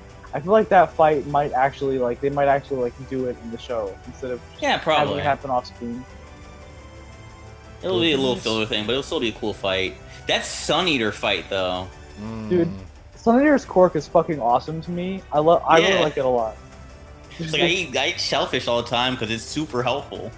Yeah, I just like the idea of him planning out his powers for the day, like when he eats breakfast. Yeah, that is really cool. Yeah, it's cool. But yeah, you get your big three students. Oh my god, yeah, we didn't talk about it. Like, so you get Muriel, you get Lemillion, and he's like, all right, here's the deal. All of Class A versus me. And they're like, nigga, what? And he just, like, everyone gets the work. Everyone. And I actually like that fight ends with them being like, hey man, his quirk is just too OP. And then he's like, nah, fuck you, my quirk sucks. Yeah, It's so was it him hard. or was it the people who were like in his class? Yeah, it was someone else that said that, yeah. Was it oh, Sun no, Eater? It might have been Sun Eater, yeah. It was like, actually his quirk sucks and it's really hard to use in any kind of effective way. You guys just need to step up your game, motherfucker. Like, yeah, like it's so like I really appreciate that they didn't specifically make it no, yeah, it's just unbeatable. It's like, no, this was shit that was kind of like the line that All for One used on Best Genius is like, this is a quirk that got this good through constant practice and practical exercises. Like, yeah, because Best Genius quirk is bullshit. It's like such a weird fucking power. Literally, just turn on no clip. Well, yeah, well that's Muriel's. But I mean, Best Genius. He said Best Genius. Best Genius. I'm power sorry. is- You're wearing clothes, you lost. You lost. It's pretty good. Yeah. Yeah, Muriel's power, because it is like turning on and then turning off no clip. You get shot out of whatever texture you're inside of. Fucking the first time he sees them, he's just like, all right, let's do this. And he's just getting naked. Yeah. Yeah. Yeah, don't worry about it. It's fine. Yeah, for the people, listening who haven't read and are like, what the fuck, he's naked? Just like, it doesn't work on his clothes. Like, it has to be him, like, organically. And the only way to get away with it with his costume is because, like, no, his hairs are all just like sewn everywhere in through the clothes. Like, it's basically mostly his hair. Yeah, That's so weird. Yeah, Super weird. his costume's made out of his hair, apparently, which is why it can stay on him. Yeah. And also, Lemillion's attacks are all Star Wars references for some reason. What were the They names are? of his attacks? Yeah, he has an attack called the Phantom Menace. Oh, And yeah. I forget what his other one's called, but it's also Star Wars reference. I can't remember. It's the one. Han shot first. Kapow. But that's another weird thing about My Hero Academia is that there's tons of Star Wars references for like no reason. Like almost all the locations are Star Wars references. What? Like there's the beach that they train at. It's called Dagobah. The mall's called Kashyyyk, I think. I'm pretty sure. And then there's the place they go to for the provisional license exam is called Tatooine. And then I don't the remember place- that at all. And then, or I think Tatooine is either that or it's the place where they, in the first episode, where Mount Lady and Kamui fight the big dude. I feel like I would have noticed that many obvious Like you Star said, Wars fight like it was a references. fight. Well, She yeah, fucking cold cocked him with a drop kick. That was yeah. the end of it. Yeah, so like Somebody with a bunch of locations are named after Star Wars. She figured it out. Which I thought was fun. but yeah, so yeah, we get them the big three. They're doing their cool shit, and then you find out. All right, well, you don't really find. You find Kirishima getting his play. They're like, here you go, Kirishima. Here's a handful of play. You want more? Here's one more handful, and you get Red Riot Unbreakable, is what I believe. Like he named it. Where what was the deal? It's like someone was shooting him or doing something to him. He's like, and like he's just pushing beyond his limits. Like, I am now, as weird as it's gonna sound, the hardest I could possibly be. Yeah. Yeah, it's so cool because it also like changes the way his fucking body looks. He looks like a fucking dragon man. Like he's he looks like a fucking demon or some shit. It's fucking awesome. It's such a good moment when it happens. It's great. Yeah. And then then that's when like that was during his thing. And one of the things I liked a lot is unlike the others who weren't allowed to talk about their exploits, he was doing provisional hero stuff. And he actually saved people. So, like, at that point in time, of the UA students, he was the most recognized because he was the only one like who could get like allowed to get attention for shit and did something big. So people were like, "Yo, Red Riot, you're fucking rad." Yeah, and it's like, yeah. I think at the point when they do the meeting later and it's all the heroes together, like the only one that one of them acknowledges is like, "I know who he is, but who are these kids?" I was like, "Man, fucking Kirishima's great." But then you get to the point where you meet Deku and then meet Eri. And you're like, little girl, what's wrong? And then fucking Overhaul comes through. And he's... Like, when you guys read that, did you get the impression that he was like, I don't know they're heroes or I don't care they're heroes, I just want to leave and I could make a scene, but I'm not going to? Like, I got the impression that he weirdly knew... chill. I got the impression that he knew right away, but he was just trying to play it off. He was just like, hey... Because what was the deal? The only reason I mentioned that, like, is because, well, I mean, of course they were in uniform, but there was like, Deku made a point, and Lemillion made a point, like, do not make a scene, do not do anything to let him know, and I don't remember what that was for. So that's why I was like, it was because if they made a scene, they would likely never see that girl ever again, because If that guy got recognized, he'd probably like move locations, or he would do things in a way like she wouldn't be able to get out and have. It would be better to let them retreat to where they are than to run the risk of them moving locations and the search for her being more difficult. No, one of the things because I want to make sure I have this down packed was what he was doing, because like the whole like pivotal thing in that plot is like, the villains are making something to remove hero powers. And it hit Sun Eater, and I think it removed his powers for like a couple hours or a couple minutes or something like that. But wasn't how they were doing it that he was just constantly like melting her down, using her, and then just recreating her? But he kept doing it over and over again, which is fucking torturous. Like, was that how it exactly happened? It was literally that he was, just like... I don't think he was melting her, it was literally just like, cutting her up. Mm-hmm. And then fixing her afterwards and recreating her, which is fun. That's so fucking monstrous. It's so fucked up, and it's such a feels bad, because it's like that's bad to anybody, but then you're doing it to like the smallest, tiniest child, and it's like, oh my god, it's so rough. Like, that is like, you mentioned it before, but that is Bondrewd level shit. Mm-hmm. Yeah, absolutely.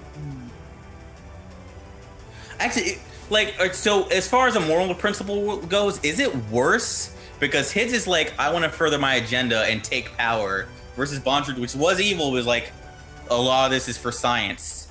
I don't know. To make sure I don't die. I think the science is an excuse Bondrewd uses. I think it's mostly just to ensure that he doesn't die.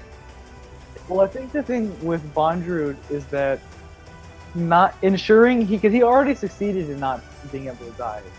Yeah, that already happened. So I feel like it's like the self-preservation angle is not. It was he wanted to seek a way to live forever in order to make it so that he didn't have to live in fear of his work going unfinished. That was kind of how I interpreted like his motivations. And so like his thing is he's just like fully devoted to his work in a way that's like kind of monstrous and awful. I think that despite being incredibly evil, that overhauls exploitation and torturing of children for the express purpose of making the Yakuza cool again. Yeah, they're not gonna sleep on us Yakuza anymore. We're gonna do Yeah. it. We're gonna make it big again. Don't call it a comeback. Kind of rough, kind of not great, kind of not good. Especially because I don't even know if the Yakuza boss that he was looking after his daughter even knew what he was doing or whatever. It's implied that he is in the dark about this. Yeah, so it's God, and it's even held up by it's very simple, but his design is also awesome. Like he has. Oh yeah, because it's like what, like the leather jacket with the fur and then the plague doctor mask. It's like, Yes, it's very like, simple and like a tie. Like it's very simple, but it's so cool. Looks like a fighting game character. It makes you look at him right now. Well, maybe he'll be a fighting game character once that My Hero Academia game comes out. I don't want that type of fighting game because that's not what I want. You mean the not fighting game? Yeah. Yeah, me neither. But that's what you got. Yeah, no, yeah, he looks as cool as I remember. Yep. Like, does he look? Oh yeah, yeah. So I had to reaffirm. I was like, is the Detroit Smash like cool as shit? Yeah. I don't know why I doubted that. Why did I doubt that? So then you get to the point where the heroes are like, we gotta go save her. And you get the first fucking, like, black hero ever. Locke whatever the fuck. Who was a dick at first. What was his name? Locke something? Locke? Oh, God, what was his name? I don't even remember who you're talking about. I remember him, but I forget what his name is. Look him up. It's Locke something. Poppin' Lock? Is it Poppin' Lock? Locke Rock. His name is Locke Rock. I was close. Yeah. But no, you get a couple of, like, you get to see a lot of the other heroes. Like, Fat Gum I liked. I was like, man, he's just fat as shit. Don't take no damage, whatever. And they're like, we're gonna all... What was it? He was, like, someone was buying, like, an idol figure or something like that for Aerie. That's how they found him? Yeah, it was, it was, she wanted some toy or something. Mm-hmm. And it was like, go to the store and buy her the doll. And then I can't remember. It was like a rare thing or something, because it was like a Christmas version of a doll that was like out of season or something like that. And so 99 was able to like track down the person who bought it because it was like not a common gift or some shit. It was something like that. I can't remember. Yeah.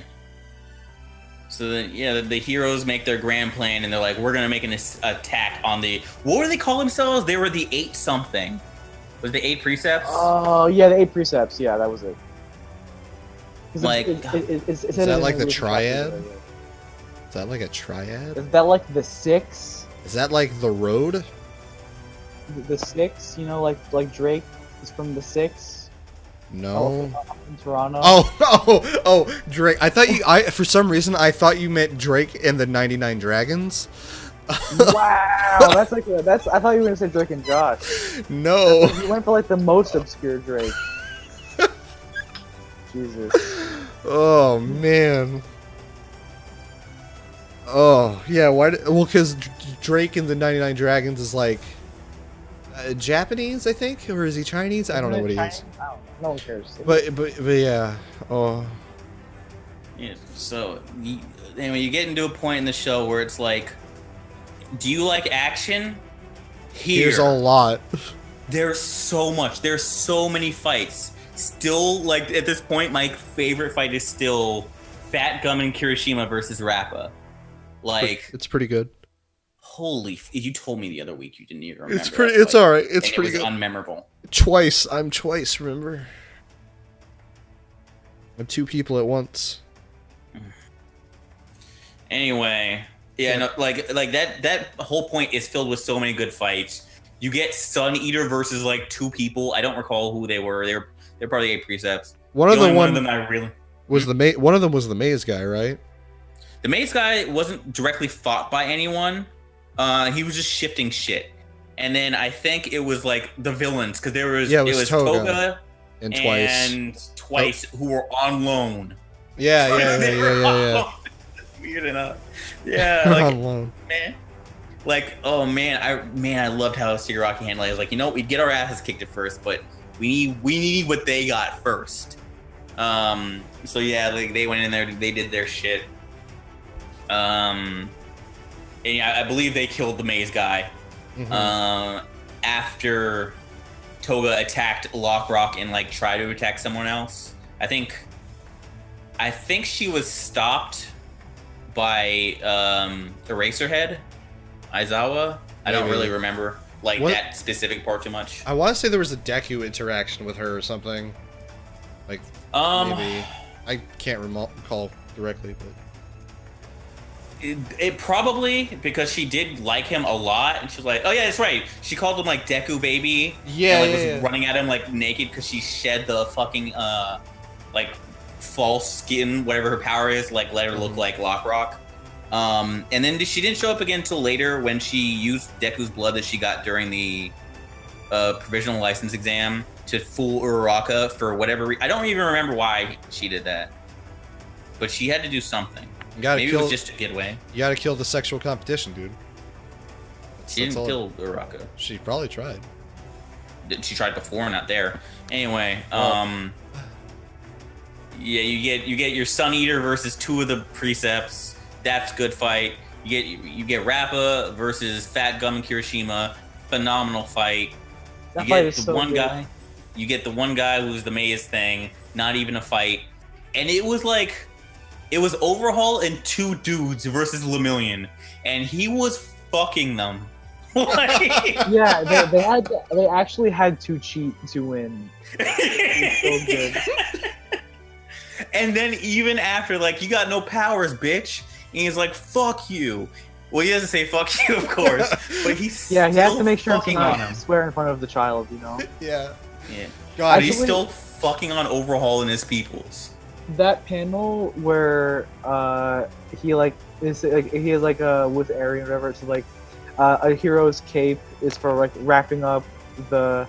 I can't remember. He says some line about the purpose of the hero's cape. That's like one of my favorite panels in the whole. It's manga. her, It's so it's her fucking wrapping up like little girls who need to be saved or something. Yeah, that's a good panel. And then like, yeah, no, he's still fucking on him. And then like Overhaul's like, screw this, and he like fuses with one of his people there. And then like, does he fuses like with either one or two right there? But I remember Deku comes through, and it's like he's not even human anymore. I don't even know what he is at this point. What does he become during that? Like James Schuyler, what would you even call that? It was like a horrible giant monster. I don't even know. I would refer to it as an abyssal. Like from Kentai Collection. No, from D&D. It was a joke. Oh, fuck you. Joke because the also Kentai Collection. Are just No, dope shut up. titties. Nobody gives a They- fuck they just have about Contact giant Collection. Why are you talking about titties. Contact Collection if you don't even like it? I really don't like it Then why do you know so much about it? because I Because had to you're a watch dumb 4 bitch. episodes of the Keep show. talking. But I Be do like wrong. how Poe though. Have shit taste. Alright, whatever. Claude, it looks... Overhaul turns into a fucking monster. That is what happens to him. Turns into like a giant chimera Yeah. beast. Yeah, and then Deku's like, I got Eri on my back, I'm protecting her. Holy shit, what is happening to It's me? like, oh. Big Molly backpack. This is save the day. Yeah, he's like, I'm breaking myself. He was like, I'm able to break myself and be fixed immediately. Fuck this, 100%. Wait, is he fighting his 100% in that fight? Yeah, it Yes. is, yeah. The whole time. Like, it's like, oh man, it's so cool. And then he finally wins. He's like, we did it. Oh, like, and he just gets to it. Is it implied in that fight that Eri like fixes his hands and arms or no? Is it because it was like a thing where like she was like reversing damage done to him and stuff? And I was worried that he would die when I was young, right? Because it was the strain on his body. But also people were worried that it also would reverse him getting one for all. Oh. Wait, who was worried about that? I think that was it was a thing people were talking about online. Like theoretically, wouldn't that like erase him getting one for all, so that he didn't come from his own body or whatever? Potentially. Yeah, but I think people were saying that like it might have been that There's like a throwaway line that like kind of could imply that it fixed his arms, but it's unclear. I like my I don't Dekus with broken arms, so I hope not. And it's sort of like he doesn't fight with his arms as much now, but he doesn't talk he doesn't talk about how they're like useless. It's just like he's like I don't want to use them. I don't want to fuck them up again. Because if I Yeah. fuck them up again, I could never use them again. So it's like he's being more careful as to not destroy his own body, which is kind of what he learned the lesson from that. It's just not destroy his own body. Yeah. It's usually yeah. a good thing to not destroy your own body. Yeah. So then, yeah, like they're all separated. Everything's kosher, and they're taking Overhaul to jail. And then the League of Villains show up while he's being transported. They fuck up the convoy, and then they pull him out to talk. This is vicious, and I love it. They pull him out to talk shit. They're like, "All right, here's what's up." Mr. Compress is like, "Let me see that arm." Fuck you very much, and just takes takes one of his arms. Then you have Shigaraki grab hold of one of his other arm. Like, no, he stabs him with like the serum he used. Like, all right, well, let me just use this. Boom, he got no powers. Grabs his other arm, and then as it's disintegrating up, just cuts off from like I think around the elbow or somewhere. He's like, and then like Shigaraki's like, "Fuck you! Now you got no arms and no powers." I'm like, Jesus, man. I forget. Did they permanently erase his quirk, or did they just Yes, cut off his arm? they used the serum because when I reread it, like it was like now you're powerless and helpless, Dang. or something like this. Like they used something to imply that like he'd been stuck and he lost both of his arms. Damn. Get So fucked. like get fucked as hard as humanly possible. Yeah, it's pretty rough. Pretty woof. So now Shigaraki's running around with those power deleting serums. Yeah. Like that's not who you want to have that. Power deleting. That is the worst person to have that shit. You do not want that. Who's getting hit with that shit? I think All Might will get hit with it because Shigaraki. Why? I know, but I think Shigaraki doesn't know that yet, or might not think about that. I don't know. Everyone knows he retired publicly. Yeah. Yeah, but do they know that he doesn't have the power, or that he's just too? Well, Yes! because why else would he retire? That was the purpose. Well, wait, Everyone knows. hold on. All Might just wasn't. I feel like not being a hero anymore. That was kind of a high note to go out on. I'm kind of saying, like, Yeah, you all saw me in this shriveled form, and you saw me retire right after. I mean, Well, y'all. don't worry. I mean, I don't know about y'all, but I can't think of anything better than United States to smash. So I'm just gonna retire now. yeah. I feel like it might be like Endeavor or like one of the other big heroes. Fucking loses his eye and then he loses his powers. Just get fucking double cucked. That'd be awful. Yeah, it might be Endeavor, or it might be one of the other like big heroes, like it'll be Deadshot best or some shit. It'll be best Genus day one of him coming back I'm back. Why? He is back. out of No, spite. he's injured. Remember? Yeah. He's still on a leave of absence in the last chapter. Oh, that's right. That's right. Yeah, he's the like- only one of those. He's like, I'm back. Bam. It's like, oh. Well, when you get your hole blown through your stomach, you're kind of out of commission. Yeah. Wait, Why would you, of all people, out of curiosity, all people would be like, no, it's gonna do this for meme reasons.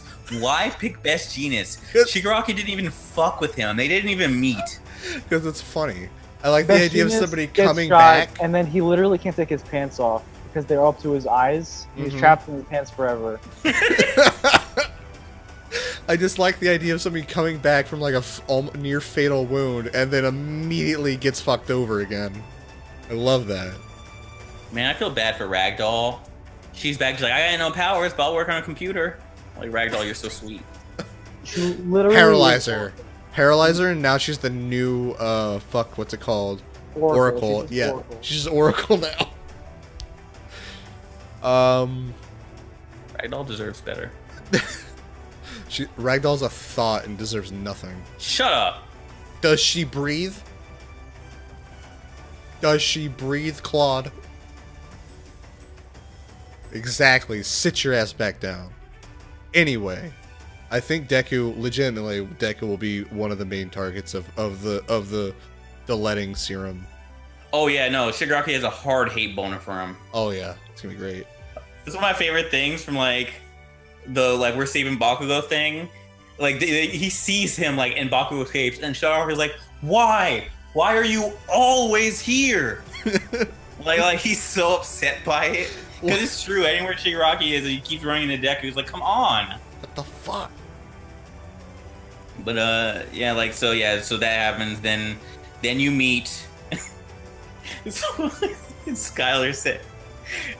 So this character named Gentle Criminal. Skylar earlier called him Gentle Hero, and I was like, that's Gentle Criminal. He's like, he's a gentle hero in my heart. Oh man, yeah, Gentle Criminal is super good. He's a fucking meme tier villain who just like, I'm gonna do small crimes. He's literally a wannabe Phantom Thief. He's trying to be a YouTube hype beast. Trying to chill out. He's a Phantom Thief if Ryuji was the only one who had the capability of being a Phantom Thief. I want General Criminal to like his last words to be, "Are you for real?" and then die. Why do you want me to die? It's funnier that way. No, it's not. It is. Go to Somalia. No. No, I don't want to. Can't make me. And you get his power is cooler than I would have thought. What's his power again? It's like he'll just like I'll make like what's the word I'm not gonna say elastic surfaces or whatnot, but he can basically make whatever bounce off of whatever, and he'll do it like in the middle of the air. So if you lunge at him, you will just be bounced backwards. Yeah, Skylar could probably describe it better than me. But basically, it was just that he can make surfaces elastic, like anything he touches, and he could do it to the air. So it would just be like you would do a thing where he like touch like a steel beam and it would just bend. So you try to use it to like maneuver, and it just wouldn't work. Or you could do it to like the air. So when Deku tries to capture him, he does it to the air. Then he runs into like the thing and just springs back. It's pretty fucking cool. Okay. And then La Brava's quirk is great also. La Brava is pure. If I love you, her. if I love you enough, you'll become the more she powerful. loves you, the stronger you get. And it's like, all right, cool. Now we're having a straight up fight, and then he loses to Deku. And then, like, he bounces him away when he knows he's caught, but doesn't want Deku to get into trouble right then and there. Like, that's nice. That's cool. Yeah, I didn't that's right. I didn't get a big chance to understand that moment. What was the significance of, like, why would Deku have gotten in trouble? What? Because he's not supposed to be fighting villains. Oh. Okay. Why does... Like, they were explicitly told you're not supposed to be doing any of this horse shit because we've been on such, like, heavy strain. But why does Gentle Criminal care?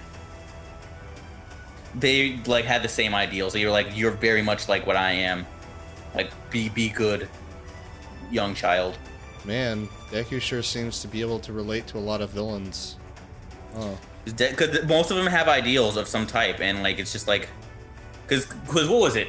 What was his deal? Was it that like he just kept failing? Skylar, was it that he kept failing like hero exams and whatnot, and then that's what eventually made him become a villain? No, he lost. He was expelled from the Hero Academy. Well, yeah, he basically just kept getting cuffed by life. Yeah. I thought he kept failing, and that's why like he wasn't really. Well, yeah, well he kept failing. Like he failed out of school, and then he failed like reinstatements, and he got like fired from his job. His parents hated him, or whatever, and that was just what happened. He just, like, he got be a hero or a villain, whatever. He got expelled because a hero got injured when they were trying to save somebody, but he was also trying to save the same person, and he ended up accidentally getting in the way. Yeah. So he got expelled, and therefore he couldn't go to a school, and he lost his job because of the incident. Then he got kicked out of his parents' house, and then he was kind of living like a loner life in his 20s. And then he ends up finding an old friend from school, and he's like, "Oh my god, you already went independent? That's amazing. Hey, do you remember me? We were in the same class. I mean, I got held back, but we were in the same class." And he's like, "I'm sorry, who are you?" And that's when he's like, oh, my life is just nothing now. Yeah. During all this, or before all this, is which we didn't really mention, is the setup for oh man, we're gonna have a fun festival with rockin' stuff.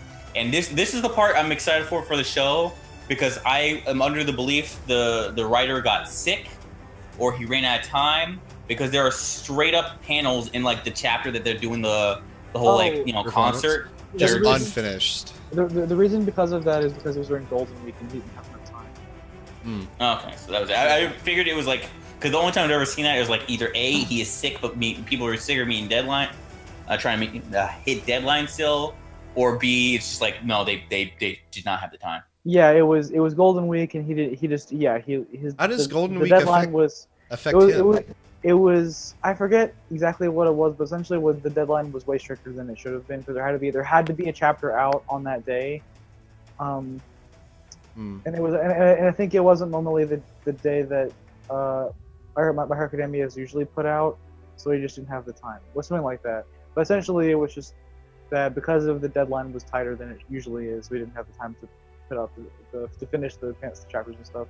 It will assuredly be fixed in the volume release of probably of the thing.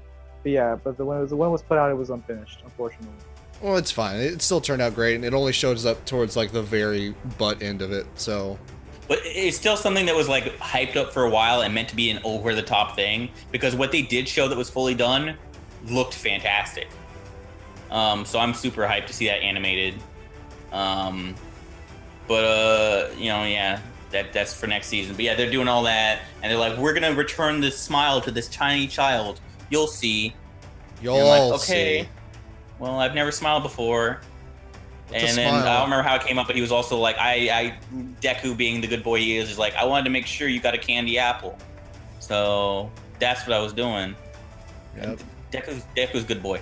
Deku is a And good yeah, boy. like all that, they come back, give her little candy apple. She's smiling, she's having such a great time. Everything loved it. It's like heartwarming scene, and then you transition into the pro heroes and what they're doing. I don't know if one of y'all wants to take that away. Which Pro Hero rankings system. Oh is- yeah.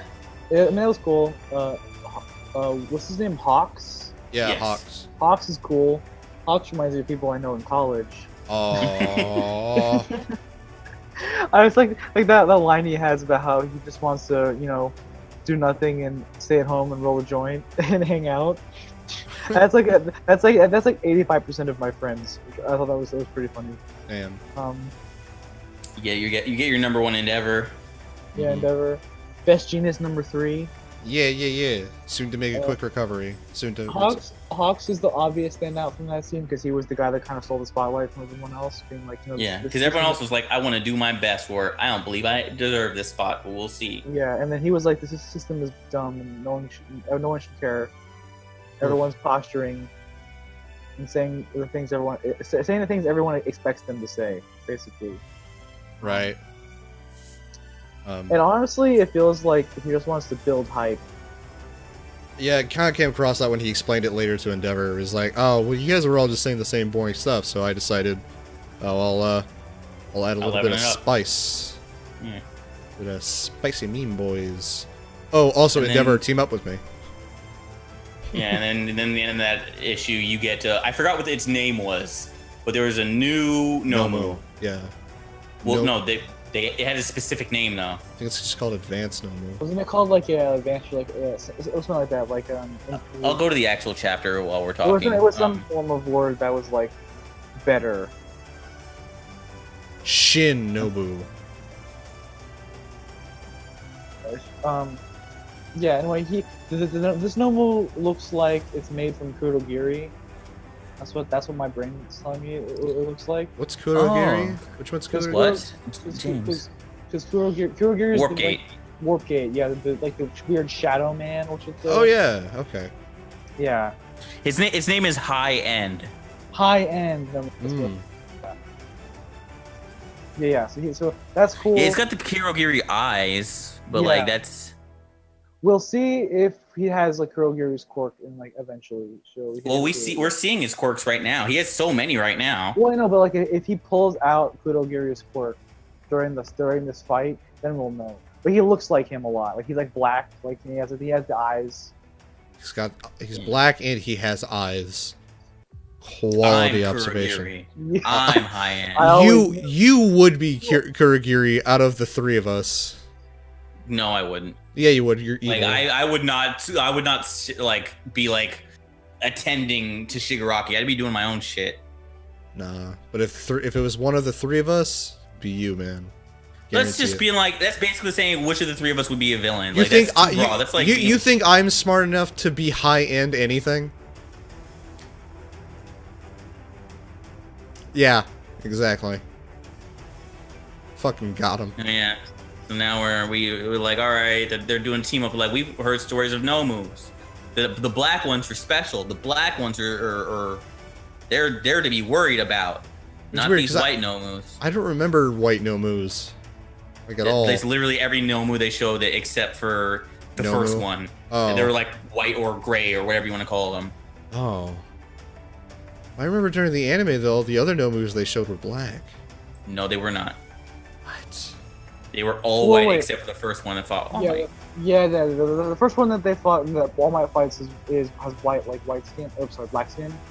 He's like all like, and then the ones that they fight in the city were all like white. Yeah, well, all of those ones were white. All the ones from like the whole All for One calling them out, all of them were white. Like, this is the second black one we have seen. Oh god. And apparently the black ones are a bigger deal than the white ones because they have more quirks and they're far more deadly. This one, because it has the capacity to learn, which, like, when it comes to something that's like a terrifying monster thing, the thing that scares me the most is learning. Is not that it's strong, but the fact that it can learn. Yeah, it's like, I think that's one of the things that, like, because so anyway, Endeavor starts fighting this thing because it's like, who's the strongest? It's fighting Endeavor and like fucking shit up, and like it's doing things. And the way the way he's talking, and then Endeavor thinks about it, is like he's doing things to make it seem like he can think for himself, and that he actually has a plan. Fuck. This might be a problem. And I actually, it's very small, but I really like how it's not like, oh, I specifically chose to eugenics shit to create, Todoroki. It wasn't just because of like, yeah, no, I want two awesome powers. It's like, no, I overheat. The cooling, the ice powers to regulate that shit. So like, you find out, like straight up Todoroki is the perfect super like human. But on top of that, like, yeah, no, I'm hitting my like I'm overheating type stuff. And then the Nomu does something like at the end of the most recent chapter. It's like, oh boy, it shot out like two tendrils. One of them straight up took out Endeavor's eye, or it looks like it took out Endeavor's eye. I'm not gonna like. I want to see. It probably did. All right, so here's my guess for how, if it takes out his eye, how his thing is going to change. The flame is going to go over his eye. Instead of an eye patch, he'll have flame going over that part of his face, which I think would be fucking cool. He might just have like Deku scar, not Deku, Shoto scar on his face. Like, because after that, it showed like the panel right after that of like Shoto with the big scar on his face. Now they're gonna have like a similar scar. So maybe. It'll be like poetry. But that's a burn scar, not like a stab scar. But I mean, it's still a. I mean, it's still fucked up. If the skin is still torn off, it would be a fucked up scar. Yeah, I would like burn face. I think that would look cool, but I will settle for scar. But I think seeing like part of the flame start to engulf him would be pretty hype, personally. It's like poetry, so that they rhyme. Yeah. I say things and then I see them. Yeah, but for all you listeners, unless they have more to say on anything really, because now we're this is where the newest chapter, the one we're talking about, came out yesterday. Yeah. So we are now officially caught up, and so are you if you've been listening to this on My Hero Academia. But still watch it / read it. If you want to support it in somehow, support it in whatever way you feel comfortable. Yep. No, I gosh. Blu-rays. Yeah, I get the Blu-rays. And if you'd like to support the DADCast, feel free to follow us on Twitter and tell all your friends about us. You can find our videos on the YouTube channel, which if you just search DADCast, you'll find us pretty much immediately. And you can also download this podcast at weeklydadcast.podbean.com. Yeah, that's pretty much it. Oh, yes. Yes. Did you put that in your little shill pre-roll? I didn't. I'll have to redo it. I didn't even do it during the fan question part, so. If you want to send fan questions in to anyone but James, like what happened this week, send us fan mail. And go for it. I forgot it. I don't care. officialdadcast@gmail.com. What's that email, Skylar? Superbestfriendcast@gmail.com. You son of a bitch! I was hoping that he wouldn't remember either. I was hoping. officialdadcast@gmail.com. Thank you everybody for joining us for the 4th weekly Dadcast. Wait, are we on the 3rd or the 4th? No. 3rd. 4th? No, we're on the 4th. Thank you everybody for joining us on the 4th weekly Dadcast. See you next time. Have a good night.